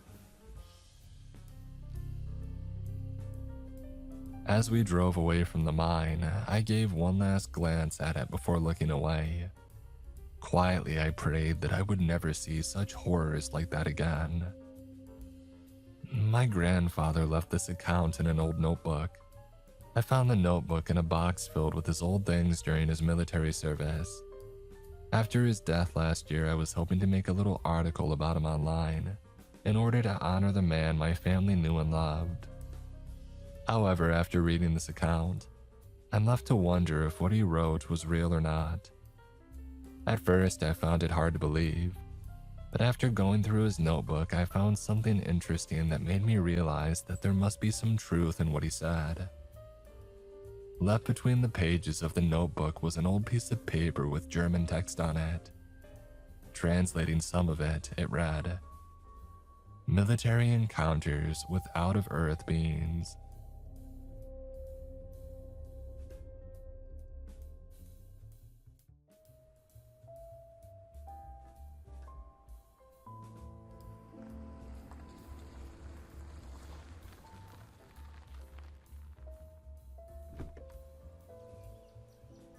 I knew from the moment the car pulled into the Circle Drive that this place was different.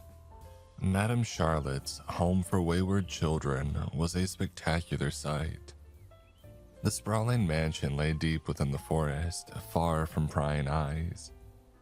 Despite the gnarled trees surrounding the property and the vines creeping up the siding of the house, it felt inviting, like a new start. Something that I, at only 9 years old, desperately needed. My driver sped away the moment that Madame Charlotte came to greet me. I flipped him the middle finger as he hightailed it down the dirt road. The jerk hadn't said one word to me the whole ride there. I was expecting to be reprimanded when I turned around. Maybe a slap on the wrist. Maybe well, that wasn't very ladylike, as my mother would have said. But instead of receiving a verbal lashing, I was shocked to find that Madame Charlotte was laughing. "Oh, I apologize," she said as her laughter died down. "That was very rude of me. Welcome, Liza. I am Charlotte Winterdown, the headmistress. The children and I have been very excited to make your acquaintance." I gazed up at her. Madame Charlotte was pale as a ghost with long silver hair that tapered off midway down her back. Her eyes were dark and her smile was thin, but it held a warmth that illuminated her features. Madame Charlotte was a good person. I didn't need to be a genius to see that. "Oh, it's getting quite late. I'll help you bring your bags inside. They look much too heavy for one little girl to carry on her own." "Thank you, Madame Charlotte. That stupid taxi driver didn't help at all." Madame Charlotte giggled, and then picked up my largest suitcase. "Oh, Liza, I think you'll feel right at home here." We soon found ourselves standing in the foyer. A grand chandelier sparkled above us. I was enthralled by it. My parents had never been able to afford something so fancy. "Millicent, I know you're there. Come greet our newest resident," Madame Charlotte said, folding her arms. Soon, a girl with pallid skin and brown hair tied in braids emerged from around the corner. "I can't get anything past you," she replied with a frown. I stepped forward, extending a hand. The girl looked to be about my age. I was excited at the prospect of meeting a new friend. "Hi, my name's Liza. It's nice to meet you, Millicent." "That's Miss Millicent to you," she said, accepting my handshake and flashing me a grin. I couldn't help but notice her canines. They were abnormally long and looked sharp enough to pierce through metal. "Liza," Madame Charlotte said, "how old do you think Millicent is?" My age." She scoffed, and Madame Charlotte grinned. Oh, she's 57 years old. My heart dropped. So this woman wouldn't be my first friend after all. Oh, Millicent is my assistant, Madame Charlotte continued. She helps with the administrative side of things. As a matter of fact, she handled most of your paperwork. She was instrumental in bringing you here. Madame Charlotte's smile seemed to light up the room. Millicent didn't look so pleased. Oh, I was just doing my job, nothing more, nothing less. Now, if we're done with introductions, Robert is here to take your bags. A crash resounded from directly behind Millicent. She jumped. Robert, what the hell?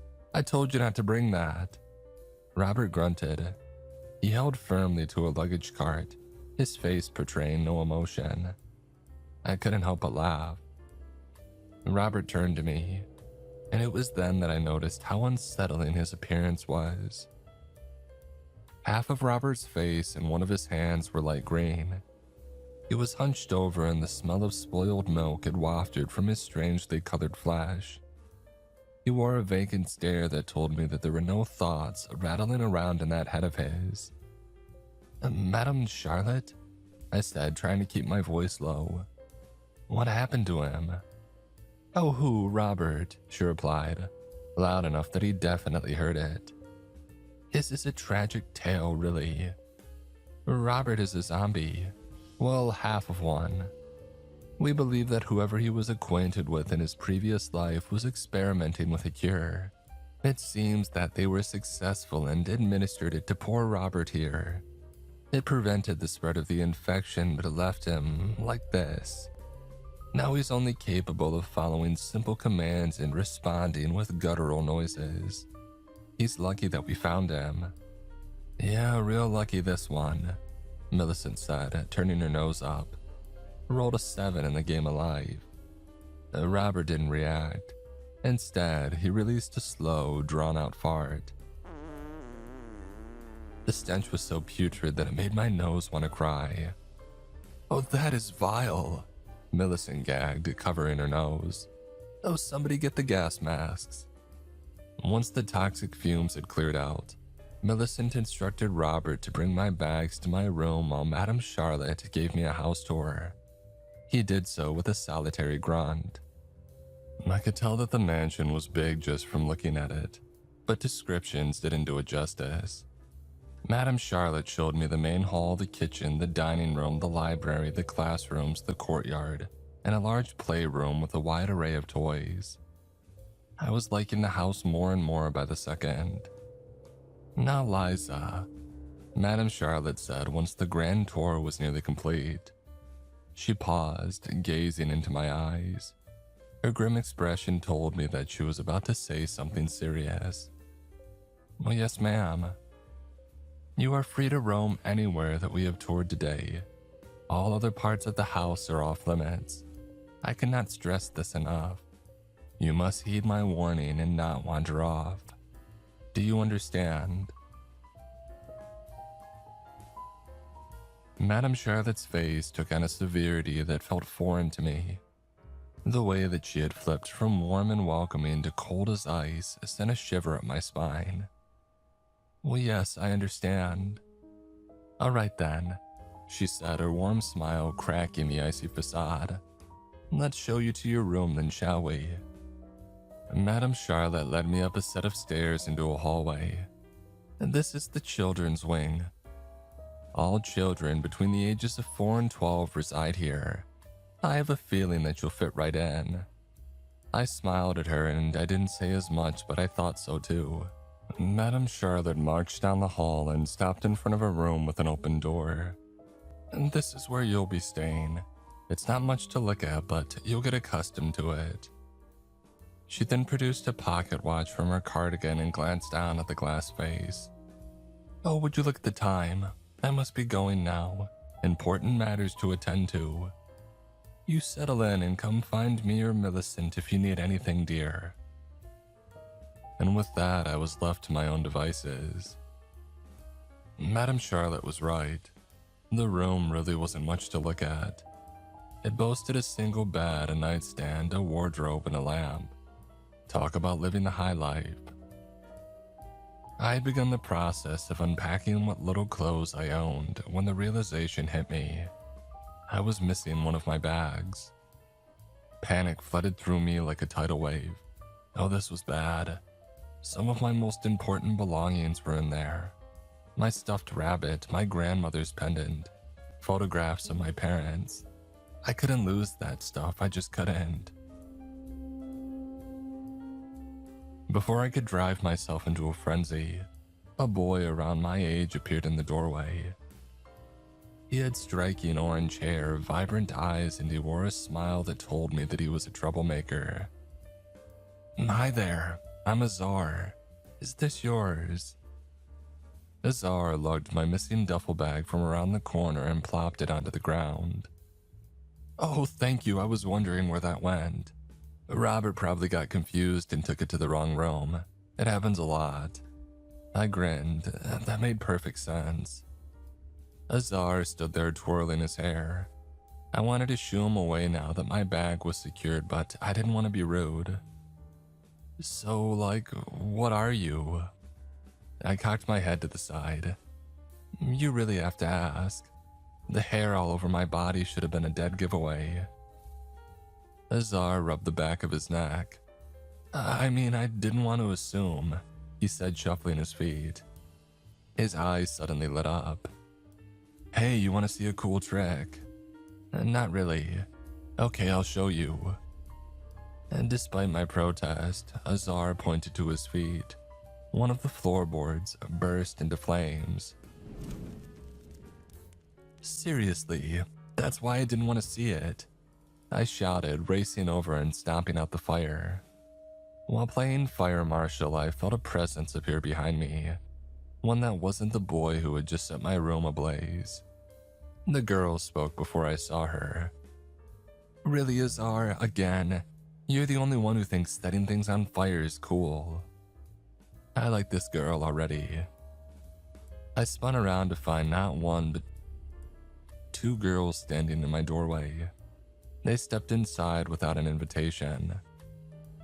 The first one had long red hair and red eyes to match, but that wasn't what made my heart nearly skip a beat, because sitting atop her head was a pair of shiny, pointed horns. The girl's friend was the mere opposite of her. She was pale as a sheet in a white nightgown with long black hair hiding her face from view. She didn't seem very social either. She hid behind the horned girl like a frightened child. The first girl stepped up and introduced herself. "Hi, I'm Astrid, and this is Luna. She's a ghost if you couldn't tell." "I see you've met the household idiot," she said, nodding to Azar. He didn't even acknowledge her. He just stared at his feet in shame. "It's nice to meet you, Astrid. And you too, Luna. So, if it isn't rude to ask, are you a devil? I like your horns." Astrid grinned. "Oh, a demon, but close." "And I'm a phoenix," Azar said, standing straight and puffing out his chest. "Nobody asked," Astrid replied. Azar's confidence deflated immediately. His crestfallen demeanor didn't last long, though. After a moment, he got that familiar spark in his eye. "So, Liza, how about you go exploring with us? I bet you haven't seen the fun parts of the house yet." Astrid scowled at him. Though exploring did sound fun, Madame Charlotte's words rang clear and loud in my head. "All other parts of the house are off limits. You must heed my warning."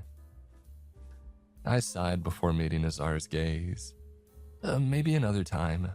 I don't want to make Madame Charlotte angry on the first night."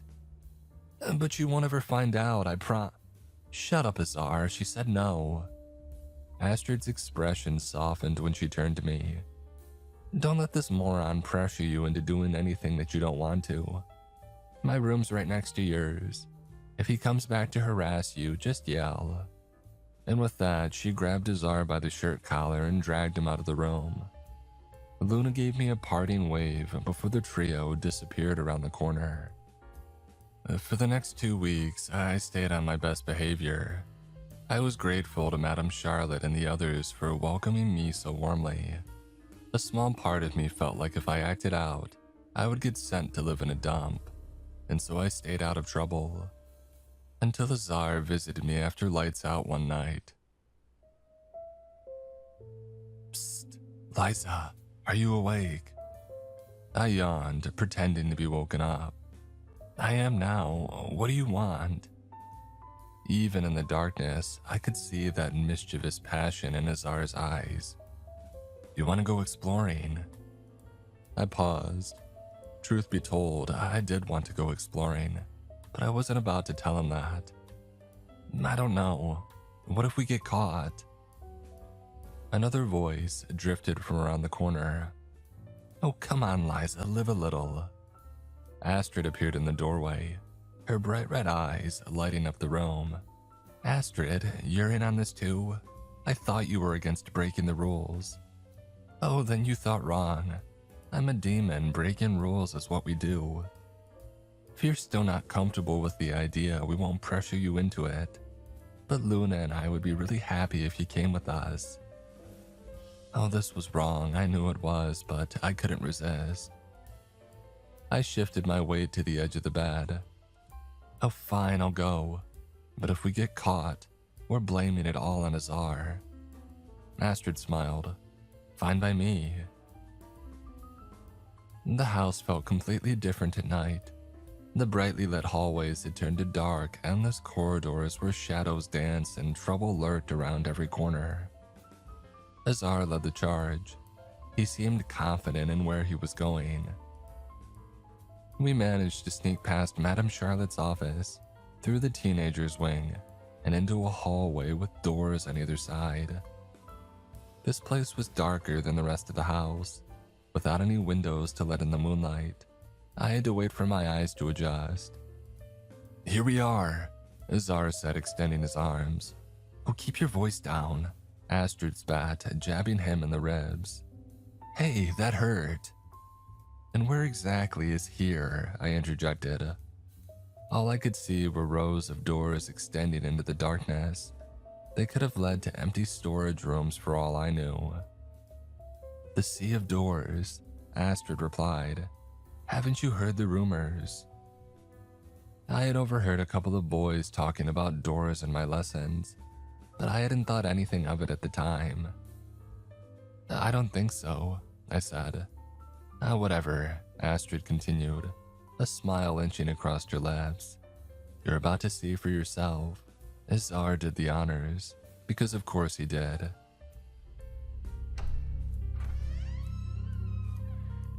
The moment that he pushed open the door, a flood of light illuminated the hallway. It was blinding, but that didn't stop us from entering. Once each of us had stepped inside, the door shut behind us on its own. I was amazed at what I saw. We were standing in an arcade. Rows and rows of endless games hummed their tunes. Lights flashed everywhere. The ticket booth held enough prizes to make any child salivate. I turned to Astrid. Luna was whispering something into her ear. Got it, Astrid said, turning to us. Luna says to always keep an eye on the door. I gave her a thumbs up before Azar grabbed my arm and dragged me to a racing game. Play me, Liza. $1 says that I kick your ass. I glanced around. Astrid nodded. I turned to Azar and my lips melting into a smile. All right, you're on. A couple hours later, I was $10 richer and ready to get some shut-eye. Oh, come on, Liza, just one more game, Azar whined. Give me a chance to win it back, please. That's all the money that I have. Nope, sorry, I said, heading over to the door where Astrid and Luna stood waiting. You lost it fair and square. Azar stuck out his bottom lip. You cheated.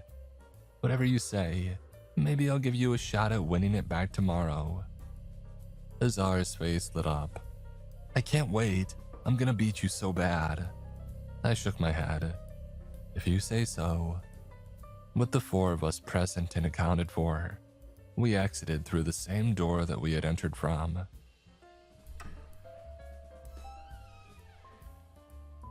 It hadn't dawned on me before, but in that moment it hit me.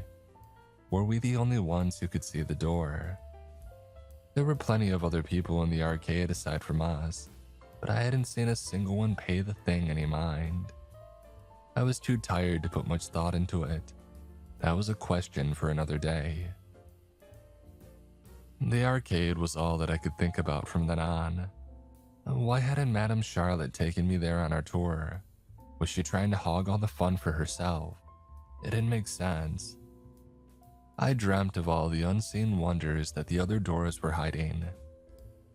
I didn't have to wait long to find out, because the next night, Azar showed up at my room, a fresh $5 bill in hand.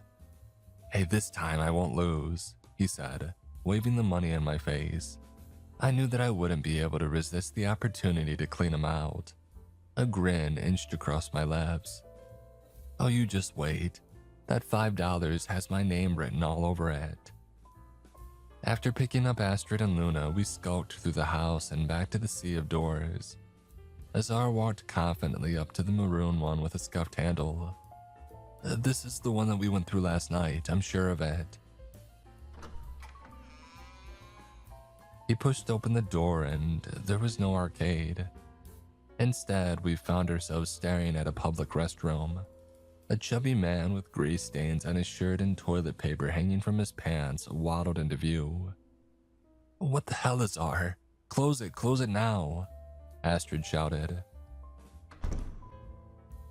Azar slammed the door shut, his cheeks flushing with color.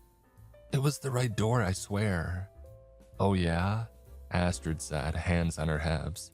"Then why wasn't there an arcade in there?" Maybe we're hallucinating. Let me try again." Astrid didn't even get the chance to tell him off.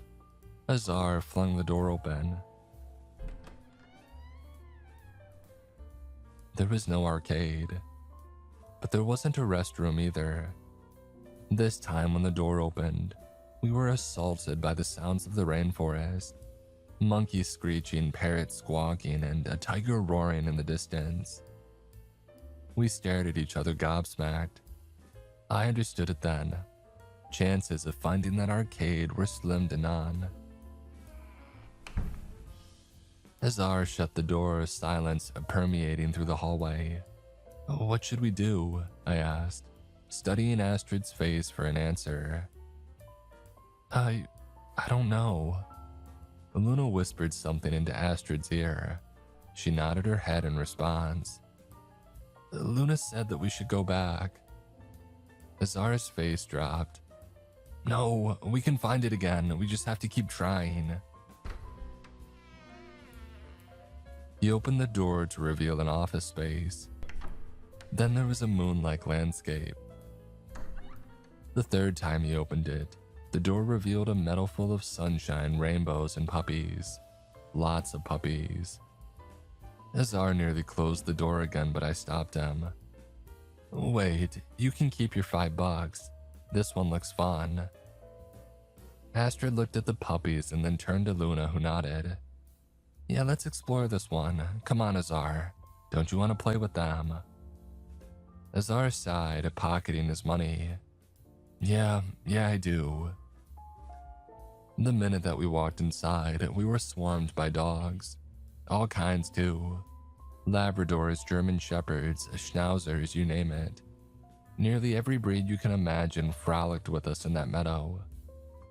I don't know how long we spent playing catch and fetch, but I loved every second of it. When it finally came time to leave, we were all exhausted. So much so that I almost didn't notice it. The door, it had moved locations. When we had entered, the door had been sitting atop a foothill, but now it was at the bottom of a slope. I considered bringing it up to the others, but I thought better of it. We were all sweaty and tired and had just had one of the best nights of our lives. There was no need to spoil that. At least that's what I thought. Maybe if I had taken what I saw more seriously, I could have saved them from what was to come. Things continued on like that for a few weeks. The four of us would sneak out of our rooms, find a new whimsical world to visit, and sneak back before anybody noticed we were missing. That is, until I visited the Sea of Doors alone. I had lost my favorite scrunchie that night. When I woke up in a panic and realized that I didn't have it at 3 in the morning, I decided to retrace my steps. I thought that maybe I had dropped it in the hallway.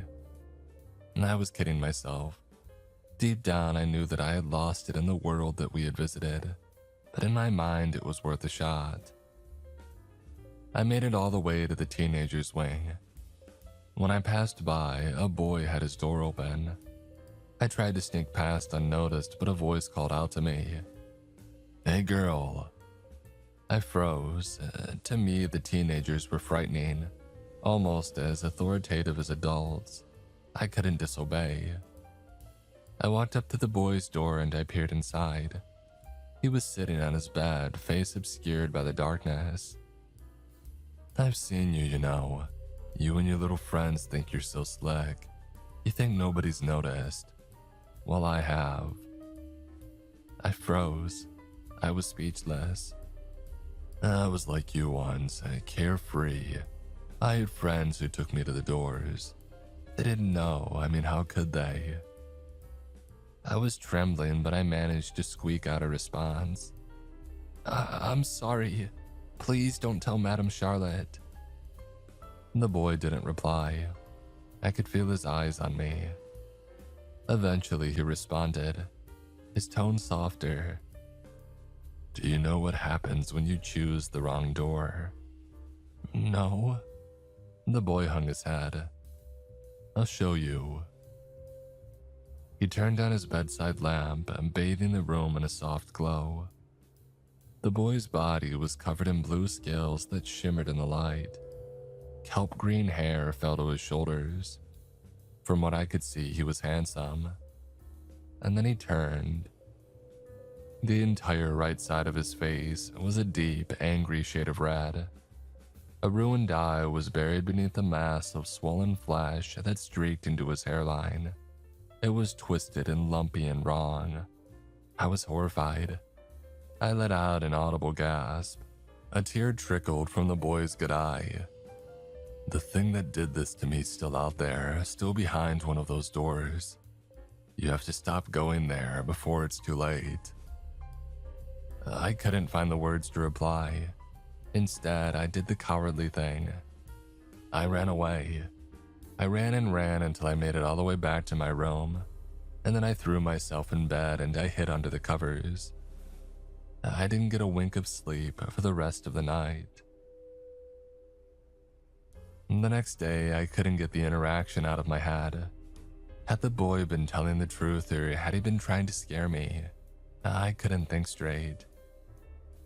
I was on edge during lessons. After class let out, Astrid came up to me. "Liza, are you okay? You don't look so good." I let out a breath. I watched the rest of the kids file out of the classroom, leaving just me and her. "Astrid, I think we should stop, you know." I couldn't say too much. Our instructor was acting preoccupied, but I knew that he was listening. Before Astrid could respond, somebody knocked on the open door. We turned to find Millicent standing in the doorway. "Morning, Mr. C. Mind if I take these two for a second?" Mr. Carter smiled. "Perfect timing. Class just let out." Astrid and I gave each other a nervous glance. We knew that whatever this was about, it couldn't be good. Millicent didn't say a word to us the entire way. The silence was eating me alive. Did she know? Once we had arrived at Madame Charlotte's office, I had my answer. Azar and Luna were seated in adjacent chairs. Madame Charlotte stood behind her desk with Millicent at attention by her side. I had never seen a more frightening look on her face. "Astrid, Liza, take a seat." We followed orders, our heads hung low. "I take it each of you knows why you've been summoned here." No one moved except for Azar. My heart dropped when he raised his hand. Is it because I stole $5 from Kenny? I had to resist the urge to facepalm myself. No, Azar, you are not here because you stole money from Kenneth, but we will address that after the fact, young man.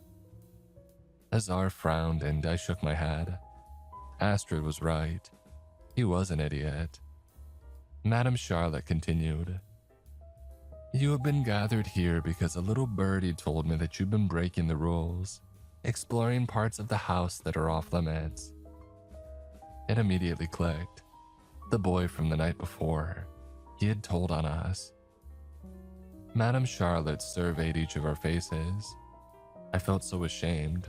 I could have burst into tears right then and there.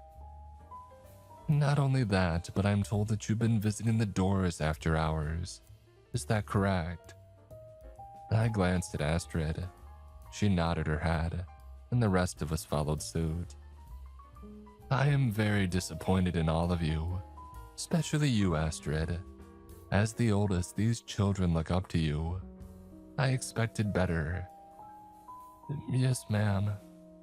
Astrid's voice trembled as the words fell out. Now then, to teach you a lesson, each of you is grounded for the next month. Your free time is hereby revoked. After class, you shall remain in your rooms until dinner is served. Do you understand? A pit formed in my stomach. Each of us nodded. Say it aloud. We mumbled in unison. Yes, ma'am. Madame Charlotte pursed her lips. Millicent will stand guard in the children's wing overnight until your punishment is lifted. Try anything at all and she will report it directly to me. Millicent's mouth fell open. But madam, why do I have to watch over them? A grin tugged at the corners of Madame Charlotte's lips. Oh, because you're nocturnal, dear. I can't entrust the job to anyone else. Millicent frowned. If she objected, she didn't make it known with anything other than a scowl. Madame Charlotte crossed her arms. That is all. Return to your rooms and think about what you've done. And we trudged out of her office single file. Azar was the first to get up. Azar, you stay seated. Now don't think I've forgotten about your sticky fingers. He gave us a pitiful look as the door clicked shut. When I got back to my room, I cried. Madame Charlotte was disappointed in me, but worse still, I had lost the freedom to hang out with my friends. After I had finally found somewhere that I belonged, I had a feeling that this was going to be a long 30 days. Before I knew it, 2 weeks had gone by. They were two of the most excruciatingly boring weeks of my life, but that was beside the point. I was tossing and turning, trying to get to sleep, when a knock on my door made me freeze in place. Miss Millicent? No, dummy, it's me. Me who? Azar. My brows furrowed. Why are you here and how are you here? I thought Miss Millicent was standing watch. In the light emanating from the hallway, I could see a grin form on his face. Well, I overheard Madame Charlotte say that Miss Millicent is away visiting family for the night. She'll be back tomorrow. They left Robert here in her place. A surge of hope jolted through me, until I heard the next words to leave Azar's mouth. Let's go back to the Sea of Doors, just this once. I frowned. No, we can't. What if Madame Charlotte finds out? Oh, she won't find out, you ninny. Besides, even if she does, what is she gonna do? Ground us some more? I'm already grounded for 3 months. I snorted. Well, I've only got 2 weeks left, and I don't want to risk it. Go ask somebody else. Oh, come on. When are we gonna get another chance like this? Think about it. I thought about it. Maybe Azar was right. Miss Millicent was vigilant about making sure that we didn't escape. If Azar really did have 3 months left on his sentence, we wouldn't have another shot at this for a long time. I sighed. Fine, but if we get caught, it's all on you. Azar pumped his fist. All right. I already told Luna and she's meeting us there. Let's go get Astrid. I slipped out of bed as quietly as I could. Azar and I padded down the hall to the room beside mine. Robert was slumped against the wall, snoring loudly enough to wake the dead.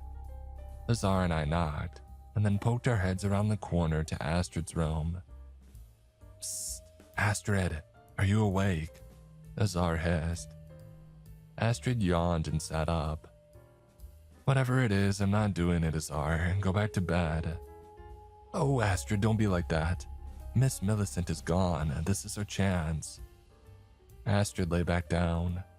No. Astrid, please come with us, I said, hoping to win her over. Just this once. Then we'll come back and act like it never happened. Astrid shot up. Her eyes glowed bright red in the darkness. I took an instinctive step back. I said no. Who was Madame Charlotte the most disappointed in when we got caught? Me. I'm the oldest, so I'm in charge, right? No, I'm done. You two can get yelled at without me. Azar and I shared a glance and I sighed. All right, sorry that we asked. See you tomorrow. My heart felt heavy. This wouldn't be the same without Astrid. Azar and I crept down the hall past Robert's unconscious form. I held my nose. His stench was unbearable. Once we made it to the end of the hall, we heard a voice from behind us. Wait, I changed my mind. I'm coming. This time, I made sure that the boys' door was shut when we passed through the teenagers' wing. We moved quiet as church mice. Each of us knew what was at stake. And true to Azar's word, we found Luna waiting for us in the hallway. She instantly floated over to her usual spot behind Astrid. What door should we pick this time? Azar said, poring over these seemingly endless selections. You aren't choosing, Azar, it's my turn, Astrid retorted, and I know which one I want. This one. Astrid pointed to a bright red door. Azar shot her a glance. Fine, but I'm gonna open it. Astrid extended a hand. Go right ahead.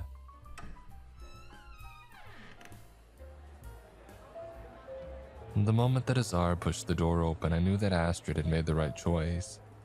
We found ourselves staring into a crowd of people. Carnival music floated through the air and the smell of corn dogs and funnel cakes beckoned us inside. Azar grinned. He held up a $5 bill. And Kenny should really watch his wallet closer. I bet I can beat you at the ring toss. I smiled. You're going down.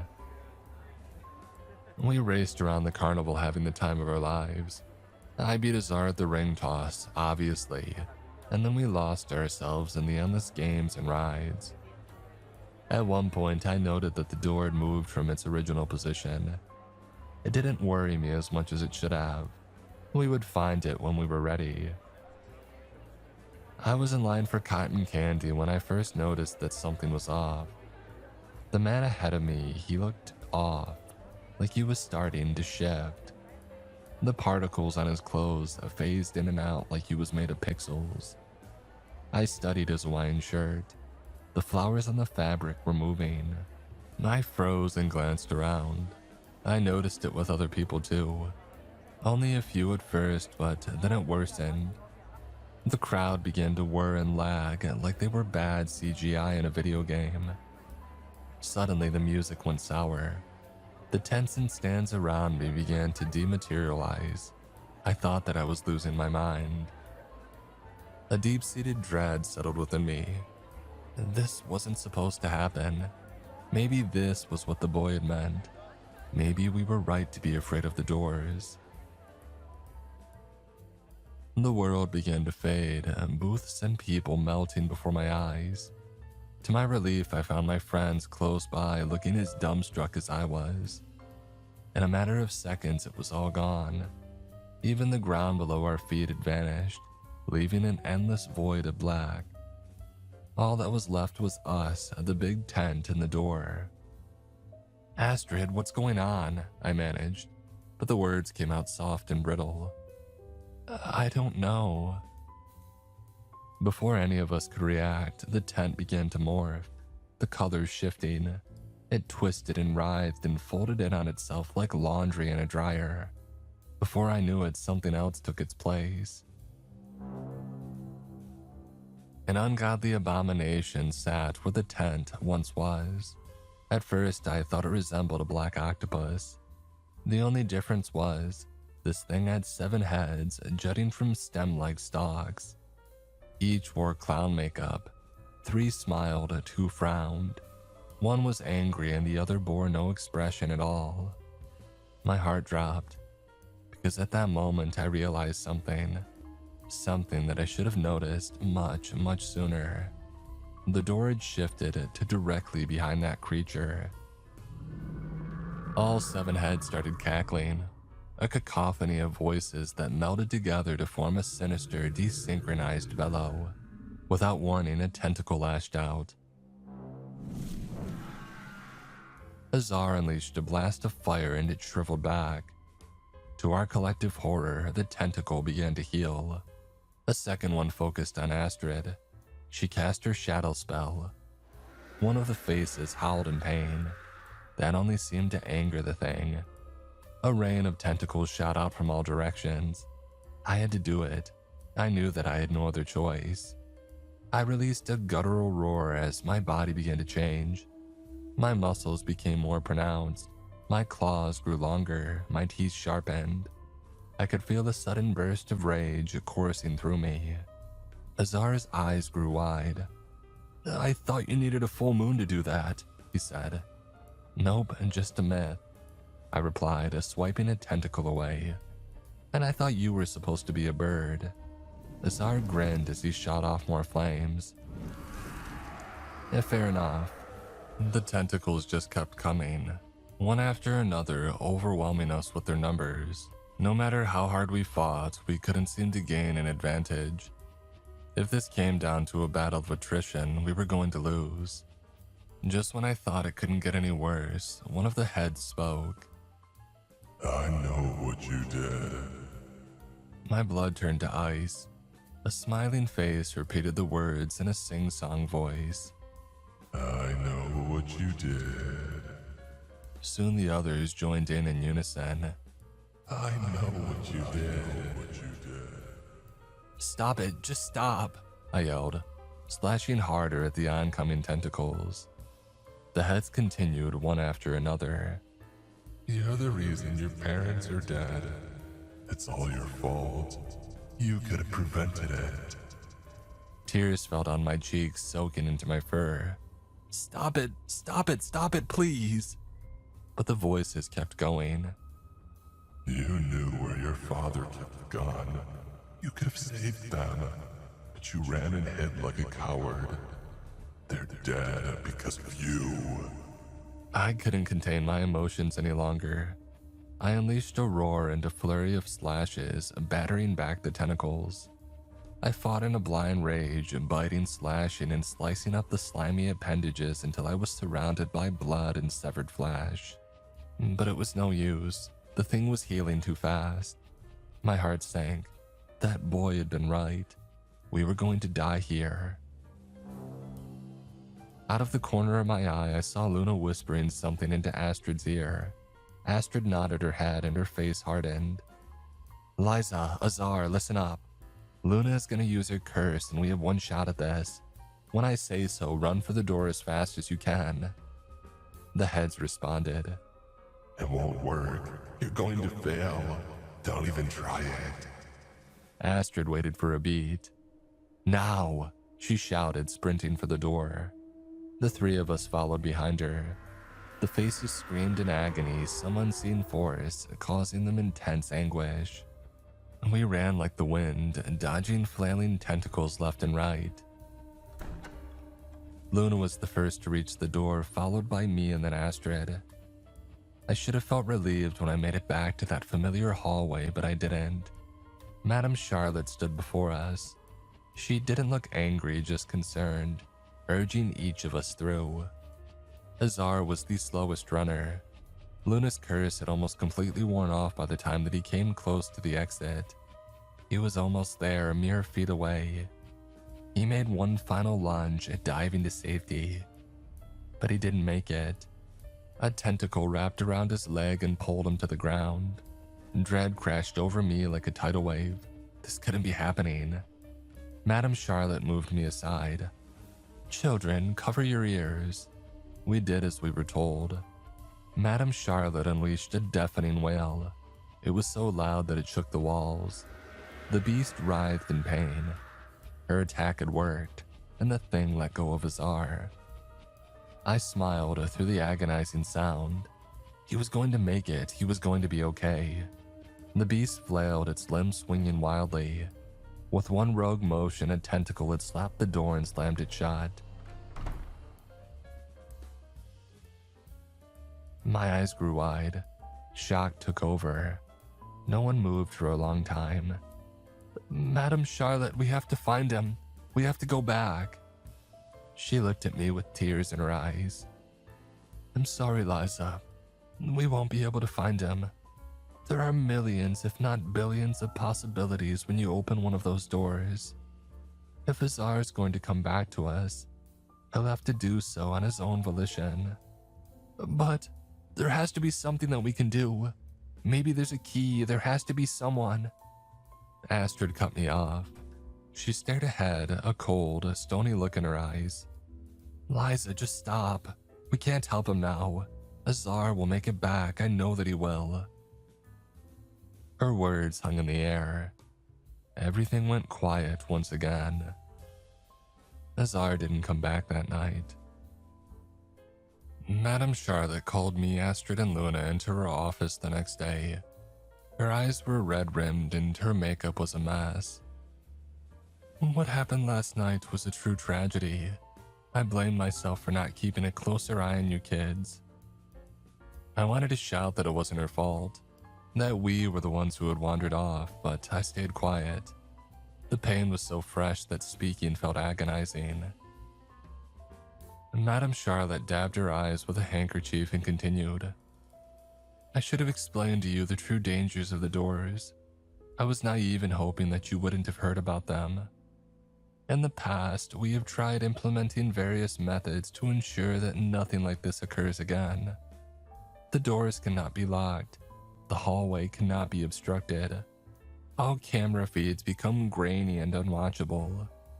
Any attempt to block the doors is undone during the night. Millicent and I have tried everything to rid them from this property, but we have failed at every turn." Madame Charlotte stared at the door to her office. Her face hardened.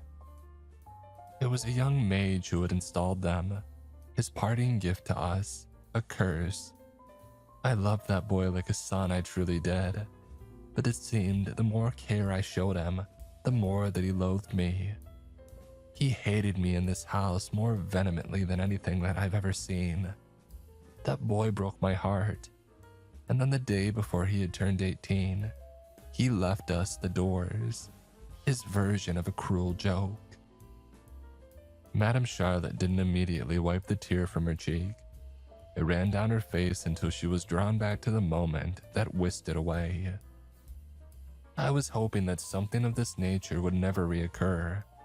What happened to Cyrus was horrid enough, but now this." Madame Charlotte pursed her lips.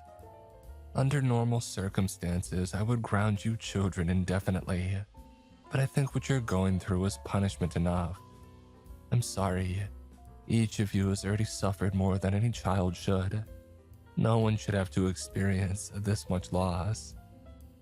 A tense silence fell over us. I wanted to comfort her. I wanted to be there for her and Luna and Astrid, whose blank stares spoke louder than words ever could. But I said nothing. Madame Charlotte dismissed us from her office. Once the door closed, I heard her break down into sobs. It's been 6 years since then. Despite holding on to a sliver of hope, Azar never came home. Astrid and I gradually grew apart. I think she blames herself for what happened. She grew colder after that day. We've both since moved to the teenager's wing.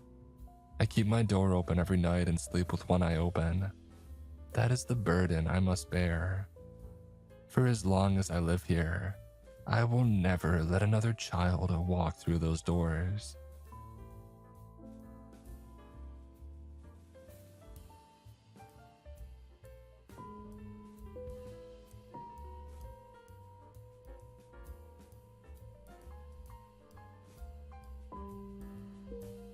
I was headhunted while working as a theoretical physicist for NASA, believe it or not.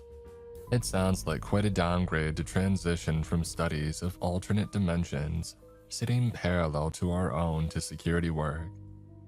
That was what I told the man on the other end of the phone, who called himself Harold Kingston. "Oh, it pays well," he told me. "It may well, but I'm just a little confused," I said. "I don't understand why on earth you would be looking to hire a theoretical physicist for the role of a security guard." "Well, that's just it, Dr. Holden. It's not a security guard vacancy per se. It's a role specifically for an academic of your talents and expertise, though we would have to discuss that in person. There are classified details which cannot be discussed over the phone. That would most certainly make the role far clearer to you. I would like to arrange an appointment for you to meet my colleague, Dr. Thompson, and me." "Oh, I'm not sure," I said. I was starting to entertain the idea a little more, now that I understood Mr. Kingston hadn't mistakenly phoned me up. It had been intentional. His organization had need of physicists. They had need of experts in all manner of research fields, apparently. But I wasn't too keen on leaving my career behind for an opportunity that still seems so vague. "The salary is triple what you're currently earning," Mr. Kingston added. I laughed. "You know how much I make?" "Well, of course, I handpicked you." I wasn't sure why that set me on edge, as I understood the concept of headhunting already. But something about the tone of Kingston's voice didn't sit well with my gut at all. "Is this a legitimate opportunity?" I asked. "Triple my salary, it sounds too good to be true." "Dye Solutions is a government-funded organization, Dr. Holden. And believe me when I tell you that the American government is extremely invested in the work that we're doing."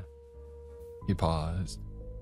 "If you simply meet us for an appointment, you'll see all of this for yourself." Triple my salary. I told myself that I would be a fool to not at least meet the man and hear what he had to say. He forwarded the details to my email and I went to the specified location. Seeing the building in person did slow my rapid heartbeat, at least somewhat closer to a normal rate. It was not some back alley warehouse, but a multi-floored, glass-paned building. There was a large marble wedge on the main lawn, with a metal plaque affixed to its front reading, "Dye Solutions."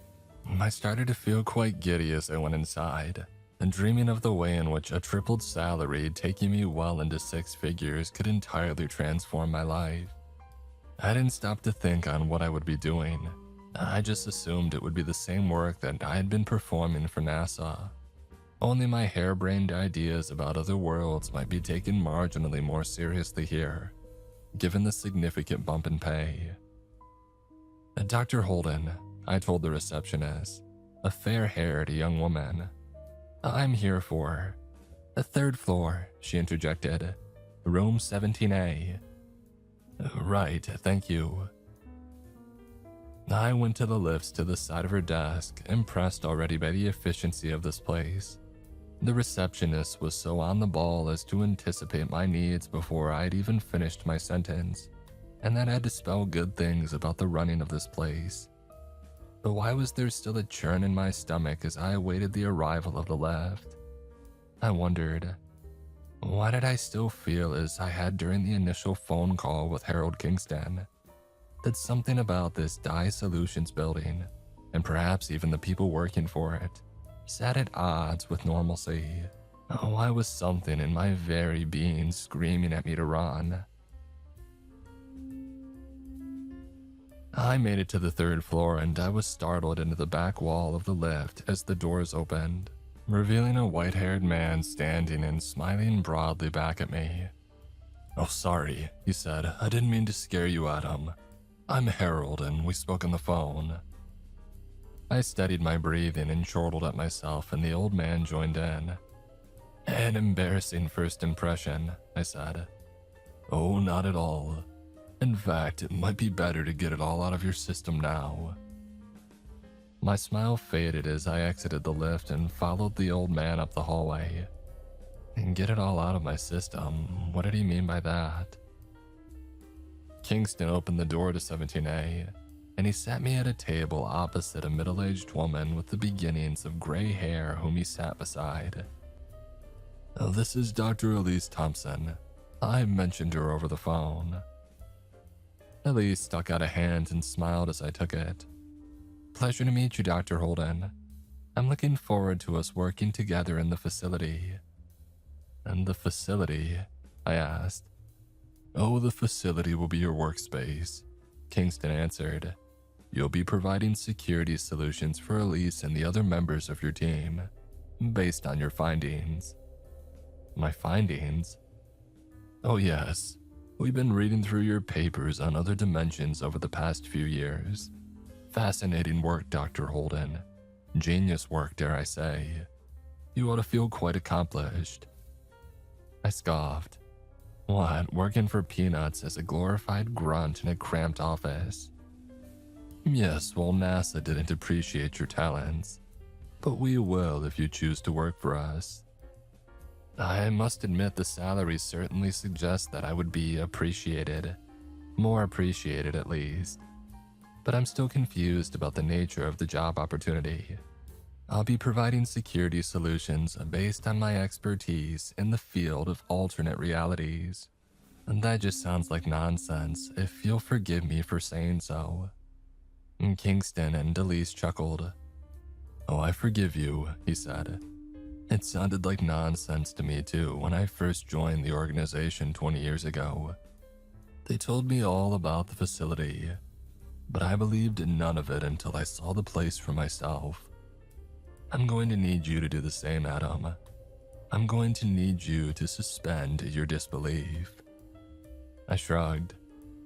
"I'm an open-minded man, and clearly you've read my papers, so that should come as no surprise to you."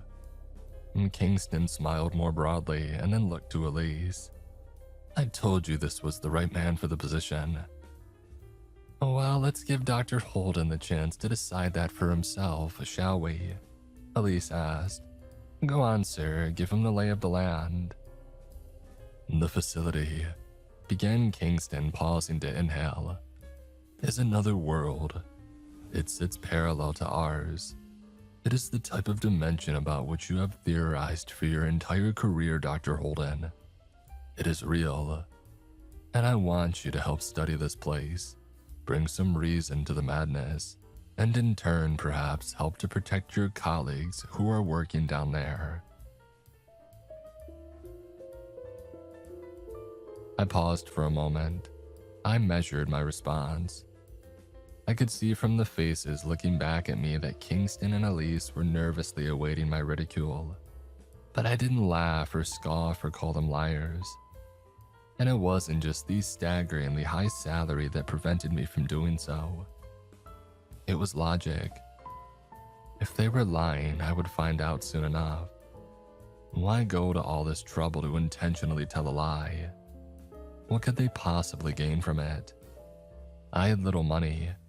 I suppose even my middle-aged body had somewhat decent organs that these two might hack out of me and sell on the black market. But this was all too elaborate an operation to be a scam. I believed what they were telling me. I knew that much. But it didn't, of course, mean that they were right.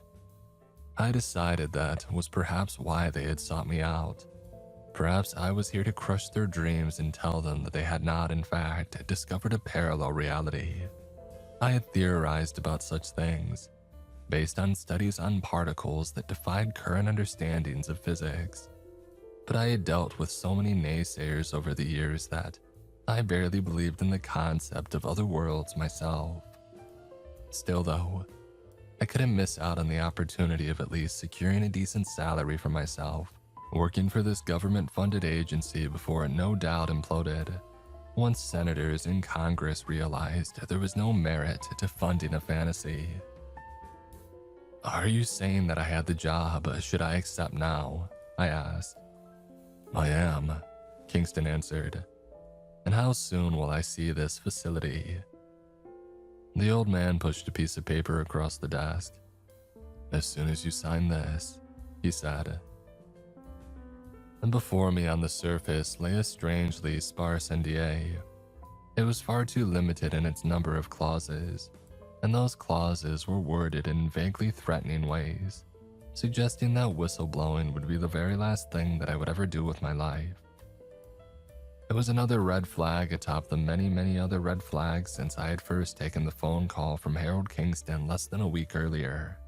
But I was a foolish man in his late 30s, thinking only of the sickeningly high salary and the life of finery that awaited me, should I play my cards right and stretch out this work opportunity as long as was feasible. But first, I would have to play along and pretend to be impressed by whatever nonsensical evidence of a parallel universe that Dye Solutions had found and called the facility. Harold and Elise got up and led me out of the room, and I was driven madder by curiosity than I ever had been by any other scientific or personal endeavor in my life. These two had insisted that I would essentially be working security, and I had laughed at the notion. They hadn't. "Am I not a little overqualified for a security role?" I asked. "No," answered Kingston. "Not for this kind of security work. I told you, Dr. Holden, you're going to be doing more than watching surveillance footage. You're going to become the expert on the facility. We'll give you the knowledge and experience that we've spent years building, and you're going to give us your mind in return. You're here for your expertise. You'll be conducting experiments on a daily basis to ensure the safety of our teams in the various areas of the facility that we've mapped out over the past 22 years. I still don't really understand the facility that I'm supposed to be guarding," I said. "How does my expertise come into play here?" "Oh, I suppose the word facility might be throwing you off." Kingston led us to the lift and pressed the button, and we waited quietly for a few moments. "You'll understand when you see it for yourself," said Elise. "And that is where you're taking me now, right?" "It is." I smiled. "It's just a relief to know that I got the job." "No, you were never at risk of failing the interview, Dr. Holden. Whether you got the job was always in your hands. Now you've signed the NDA, that's it. You work for us here at Dye Solutions."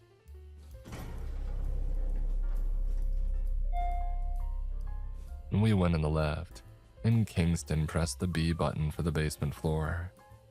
"And there's no need to be so nervous now, Dr. Holden." "I'm not nervous about the job." "No, but you are nervous about the facility." I frowned. That wasn't quite right, and Kingston clearly realized that. "Sorry," he said. "What I mean to say is that you're nervous because you don't believe in the facility." I went pale, watching the numbers on the lift screen disappear down to 1. And then 1 became B. I stammered as the doors opened. "I don't." "It's okay, Adam," said Elise, motioning for me to follow as she clambered out of the lift.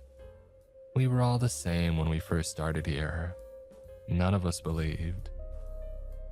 I followed her out of the lift alongside Kingston. So you both keep saying, it has to be seen, right?" "Right," Kingston replied. The pair took me down a mostly unlit hallway to a nondescript door, guarded at either side by 2 men in black security attire. Their rifles affixed to their fronts caught me a little off guard. This seemed like an excessive defensive measure, and it begged the question of what security work I would be doing.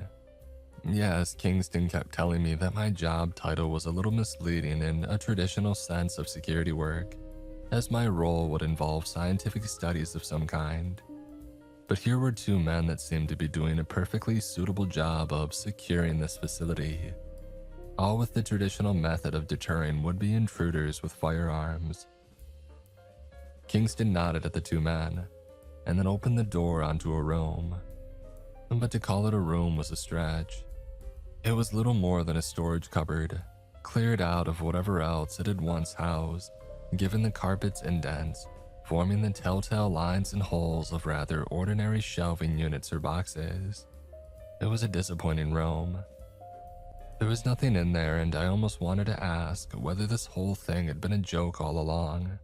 But I was no moron, and I didn't want to lose out on such a well-paid opportunity. This was still the initiation phase of my employment, and I feared that stepping out of line in any way might still lose me the job, no matter what they said about it already being mine. I was almost certain that this had to be some manner of test. Obviously, a cleared-out cupboard was not the facility that they had kept discussing. It clearly wasn't the space that I would be guarding, as the job was being performed perfectly well by those two men on either side of the open door into it. But if two men were really needed to look after a tiny empty cupboard, then that dampened my hopes for Dye Solutions being a reputable organization, and it certainly did not bode well for the facility being an interesting place. But then Kingston marched ahead of Elise and me, striding towards the far wall of the storage cupboard. It took him only 2 steps to cross the entire room, and then he was gone. Gone. He had vanished before my eyes. I let out a scream as I came to terms with what I had witnessed, and Elise held my shoulder and tried to settle me. "It's okay," she said. "It's okay, just walk through the wall. I'll be right behind you, it's safe." I spent a minute or so collecting my breathing, and Elise did pressure me again. She stood there silently holding my shoulder as if to steady my footing and stop me from collapsing. She was absolutely giving me a moment, no doubt about that. She had once stood in that exact same position, perhaps having a panic attack much like my own as she came to terms with the fear gripping her entire body and mind. And she and I certainly couldn't be the only ones to find ourselves in this predicament. Kingston had been there too by the sounds of it. He had mentioned other colleagues in the facility. The facility. Was that what lay behind the wall? I hated myself for that pondering question, because it meant that I was coming to terms with something that ought to have been impossible. A man walking through a wall. And then I thought of what Kingston had said about the facility being another world. Dye Solutions was looking for the best of the best in all scientific fields. They were looking for theoretical physicists such as me. They were dealing with a realm of science beyond public understanding. Whatever I had just witnessed was not a feat of magic, but a science problem of some kind. It wasn't impossible. I just didn't understand it yet. Maybe it had something to do with parallel realities, or maybe it didn't. But either way, I had been brought here to find out. The staggeringly high salary made sense. I summoned a deep breath and walked forwards. Passing through the wall felt like breaking a pool's surface. It was the only proof I had that this wall was not some holographic trickery set up by my new Dye Solutions colleagues to play a practical joke on the new hire. Of course, I still told myself that there could be a hoax or a scam at play, even if I hadn't quite pieced it together yet. But what I saw on the other side of that wall put all my doubts to bed. Ahead of me stood Harold Kingston in an endless hallway. Whether it was truly endless or not remains an unanswered mystery to this day, but I knew the distant horizon was a pinprick, where the walls and ceiling and carpet met at a center point. This hallway stretched for miles. I was sure of it, and that surely ruled out this all being some elaborate hoax, for I couldn't see why the government would fund Dye Solutions to dedicate so much time and so many resources to building a gargantuan underground place. Yet somebody clearly had built it. This place. This strange place. "Welcome to the facility," Kingston said. Dr. Elise Thompson emerged at my side, having slipped through the wall behind me. "Hurts your eyes, doesn't it?" she asked meekly, having lost all the confidence that she had in our conversation on the other side of the wall. You'll get used to it." "It hurts my ears more," I said. "What is that noise?" An obnoxious buzz came from all around.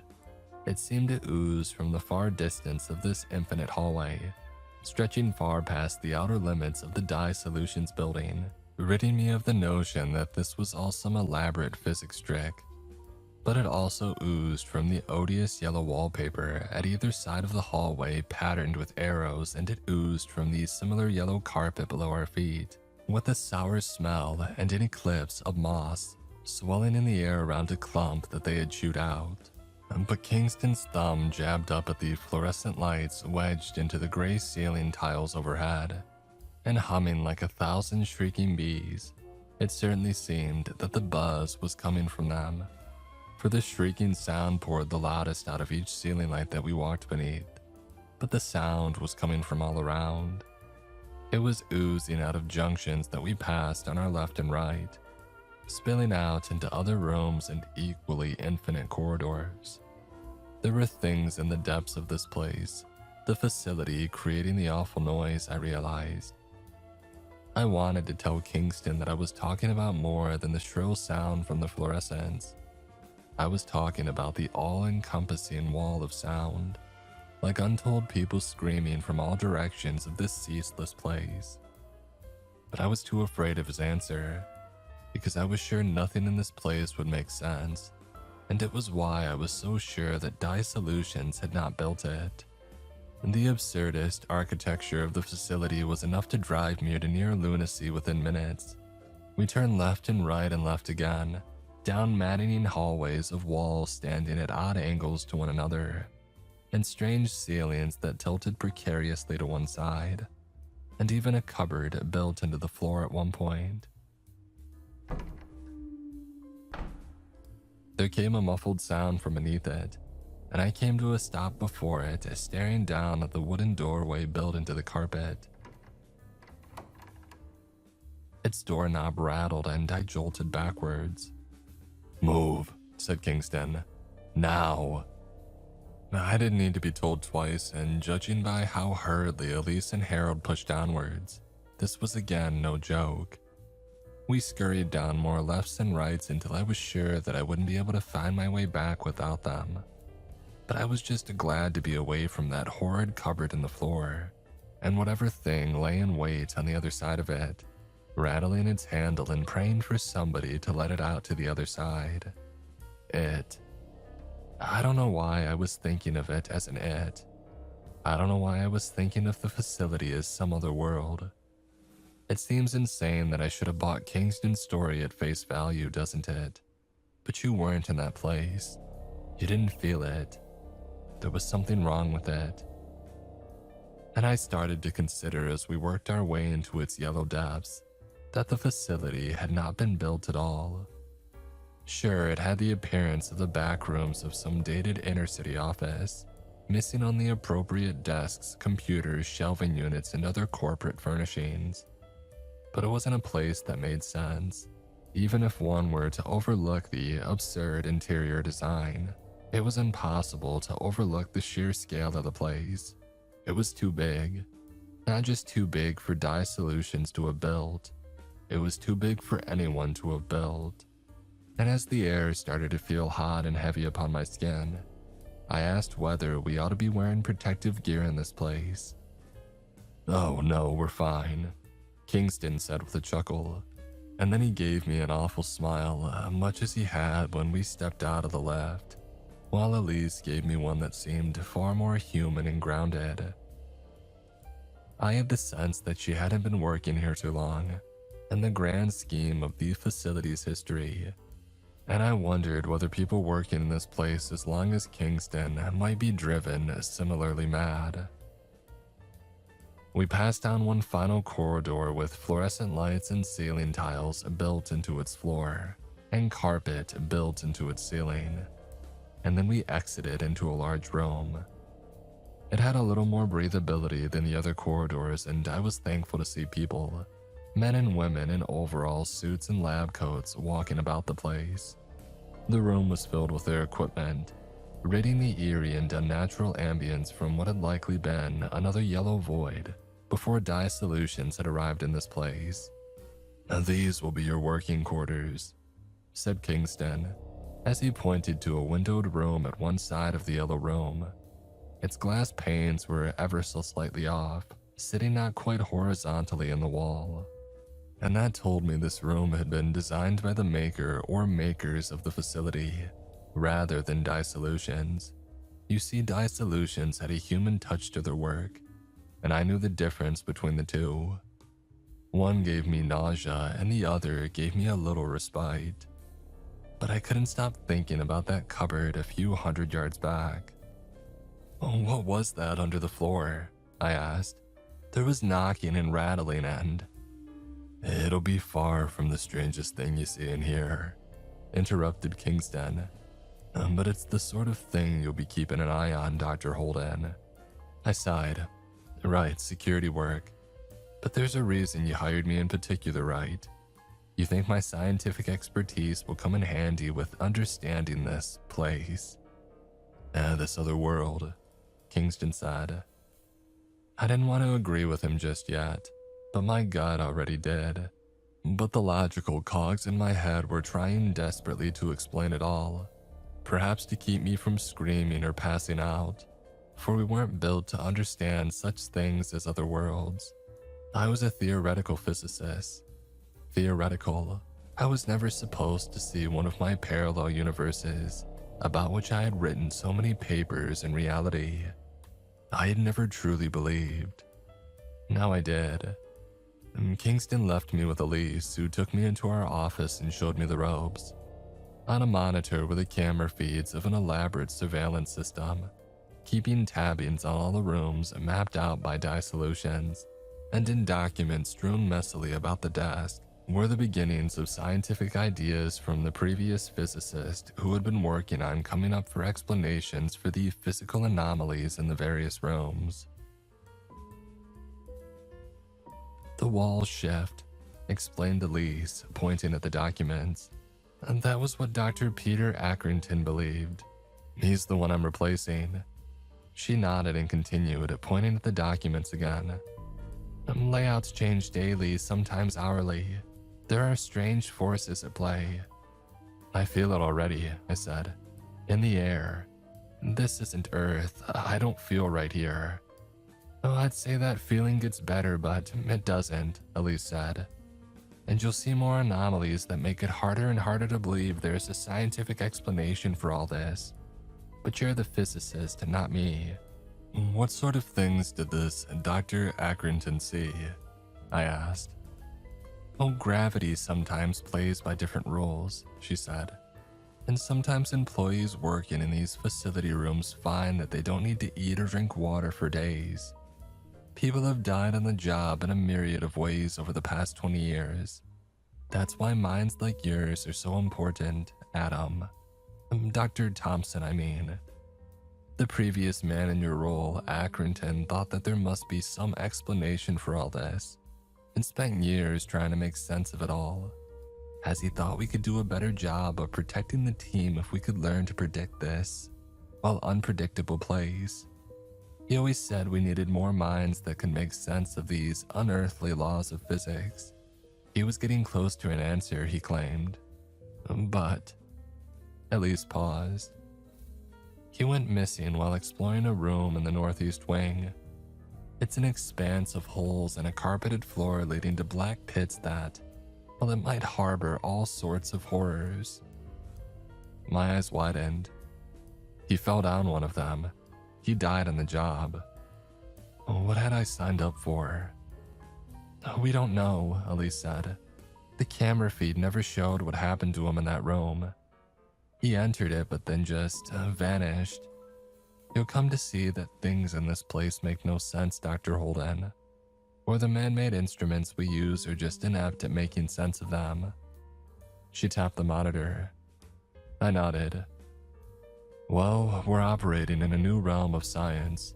I shook my head, scolding myself for talking like them. Theoretically. Of course, Elise smiled. Scientific skepticism is crucial. Listen, I believe you. I believe there's something not right about this place. I believe that it seems infinite, and maybe it wasn't built by dissolution, and maybe the air and the design and everything else seems wrong. But that doesn't mean there's not a rational explanation. Elise repeated herself. Well, of course. I sensed she was holding back. But... Well, I thought the same when I started working here 2 years ago, she said. I'm a different person now. This place doesn't just change its design each and every day. It changes people too. I wasn't so sure about that, but I agreed to do my best to fill the role of Dr. Accrington. I agreed to study this place and carry on the physicist's work of trying to understand the patterns of the rooms, so as to better protect the team. I asked why she hadn't stepped into the role, and she explained that she was a doctor of chemistry. She served a very different purpose down there. Every crew member had an individual purpose. Mine was security, come to understand the patterns of the rooms. Dr. Accrington was sure the facility could be broken down into its constituent parts and turned into something predictable, and then no more crew members need ever get lost or go missing again, even when exploring new and unmapped areas of the facility with unprecedented dangers. I looked over Accrington's many notes. Within them were a ton of scribblings from the mad scientist I feared I was destined to become. And I knew very early into my employment that I had made a mistake. But there was no way back. The NDA had made it quite clear that this was a job for life. To leave in anything other than a body bag was an impossibility that terrified me into compliance. I spent those early weeks watching team members explore various rooms, some already mapped and others newly discovered. They were collecting air samples in the case of Elise's subteam, or digging away carpet and wallpaper to see what lay beyond. And as the days went by, I saw what Elise had promised. Walls in the facility would shift and change. Objects would phase in and out of places. In one room, a chair would sometimes slip through a wall, but return to its original spot 12 hours later. I saw what the previous physicist had meant. There were patterns to be observed, and science is nothing but making sense of observable patterns. But this was, of course, nothing like the theoretical papers on parallel dimensions that I had written over the past decade. I had spoken on particles behaving in peculiar ways, of course, but to see it with my own 2 eyes was quite another thing. The more I tried to explain, the less that I understood. I articled hypotheses about quantum entanglement and submitted them to Kingston, and he told me to keep working towards understanding the predictable nature of the rooms. Mostly, I simply tried my best to catalog the repeating anomalies I noticed in the data, so as to better warn my colleague of the dangers they faced in certain rooms and hallways. I saved one man from falling through a temperamental patch of carpet, and I helped one young woman navigate through a hallway with different gravitational fields along its length. But accidents happened. Thankfully, they were always whenever I wasn't on shift, but referring to them as accidents never made them any less horrifying to my ears. People were going missing, and usually the most nervous and unstable on the team. "Oh, they got scared off and quit," was always Kingston's explanation. "We'll track him down." But I didn't believe that. I didn't think that they had quietly resigned and hid away in the real world. I thought they were stuck in the facility somewhere. It was after 6 months and several more disappeared colleagues that I started recommending the hazmat suits. The commonality in the lead up to every disappearance was erratic behavior, and my working hypothesis was that the air of this facility was different from ours back in the real world. On the other side of that wall into the dissolution storage room. Elise had already been studying air samples for years, of course. She told me that they knew they were missing something, but the data wasn't helping them out. The air contained oxygen, nitrogen, argon, carbon dioxide, and other trace gases. But those gases were like none on Earth. This was, for the most part, the same as our air back in the real world. But there was something in there which made no sense. It wasn't some particulate or pollutant, as we might get back in our normal atmosphere, but something for which the machines of dye solutions couldn't understand. And I was keen to test out whether correlation and cause might marry after all. The disappearing colleagues were always long-term employees. They were all people who had spent around 5 continuous years working in the facility, judging by my cross-reference data. We were inhaling something that was driving us mad. I didn't want to overstep my realm of scientific inquiry, but Elise thankfully agreed with me. We petitioned the hazmat suits and Harold Kingston begrudgingly agreed, and what we found certainly supported my data. Workers' mindsets certainly improved after donning the hazmat suits with oxygen tanks. I certainly had far more mental clarity afterwards, but Kingston always refused to wear one himself. He talked about how he had spent 20 years working in the facility, and he hadn't gone mad and disappeared into its depths. He said that disproved my hypothesis, and that I would see. Those employees were safe and sound somewhere in the real world, and his men would find them. Of course, I found it debatable that Harold Kingston was fine. Something about the man had unsettled me since our very first meeting. He was an uncanny chap. Was that just his nature, or had he been changed after 2 decades of inhaling the facility's air? I wasn't sure. It was after a year of working down there that it happened. Elise and Harold went missing. I hadn't been on shift when it happened, so I scoured the footage and found that Elise and Harold had simply vanished into thin air in the room of holes, where Dr. Accrington and so many other dye solution employees had disappeared over the decades. And just as had been reported with Dr. Accrington's disappearance, Elise and Harold did not trip and stumble down one of those holes. They simply ceased to be. They were on the cameras as our boss led her into the room, and then they were both gone. And that was when, as I studied the camera feed around the time of their disappearance, I noticed something almost imperceptible. 2 of the holes had darkened into absolute blackness, as if they were no longer full of shadows, but in absence, or perhaps I realized it was quite the opposite. 2 people had vanished into thin air. 2 holes had darkened with their swallowed souls. I was starting to sound mad myself, so I checked the oxygen tank on my hazmat suit, found that it was fine, and put my face in my hands. I wept for Elise. She and I had become close, too close perhaps. I should have maintained a degree of professionalism and separation. I realized in that moment that I had fallen in love. Fool that I was. So I got to my feet and went out to the room of holes, watched by a few timid colleagues from the doorway.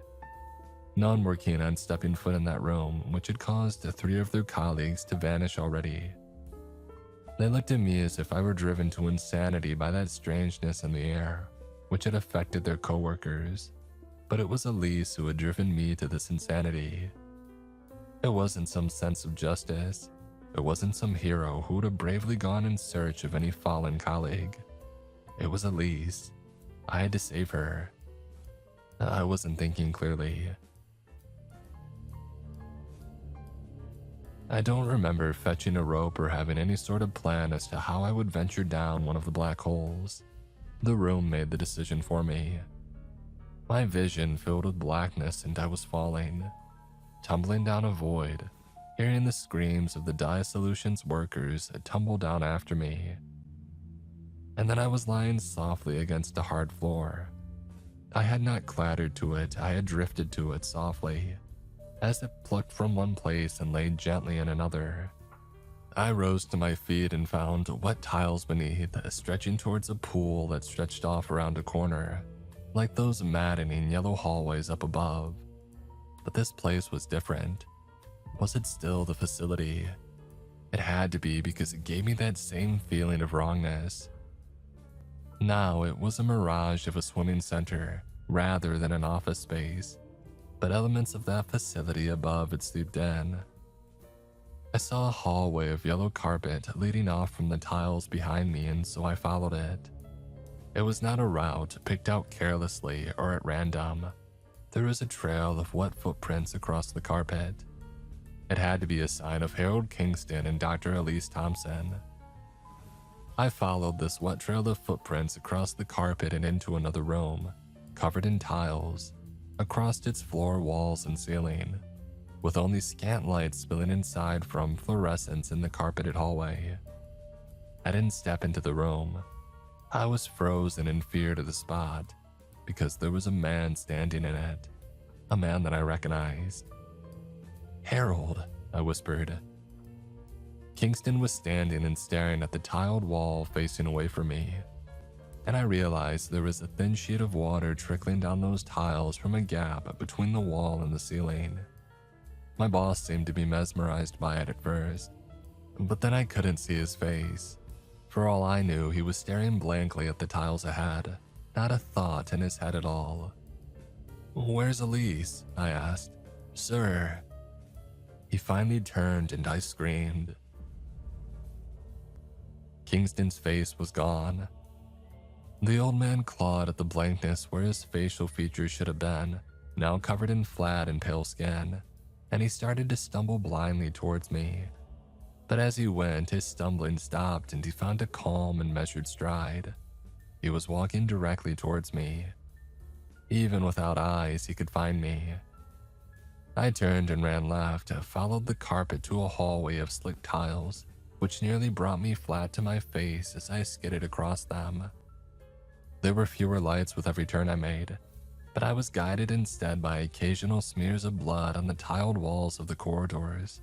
A trail of handprints led me deeper into the dark. And then I came to the worst of the rooms. Lit by a solitary ceiling fluorescent was a pool in the center of another tiled room. And in that pool was a young woman, her head being forced underwater by a nude, bald man. "Elise!" I cried out, and the man turned to face me, revealing that he was like Kingston, with no features on his face. He was an undressed toy doll, creating friends to join him. That was the most sense that my logical mind could make of it all.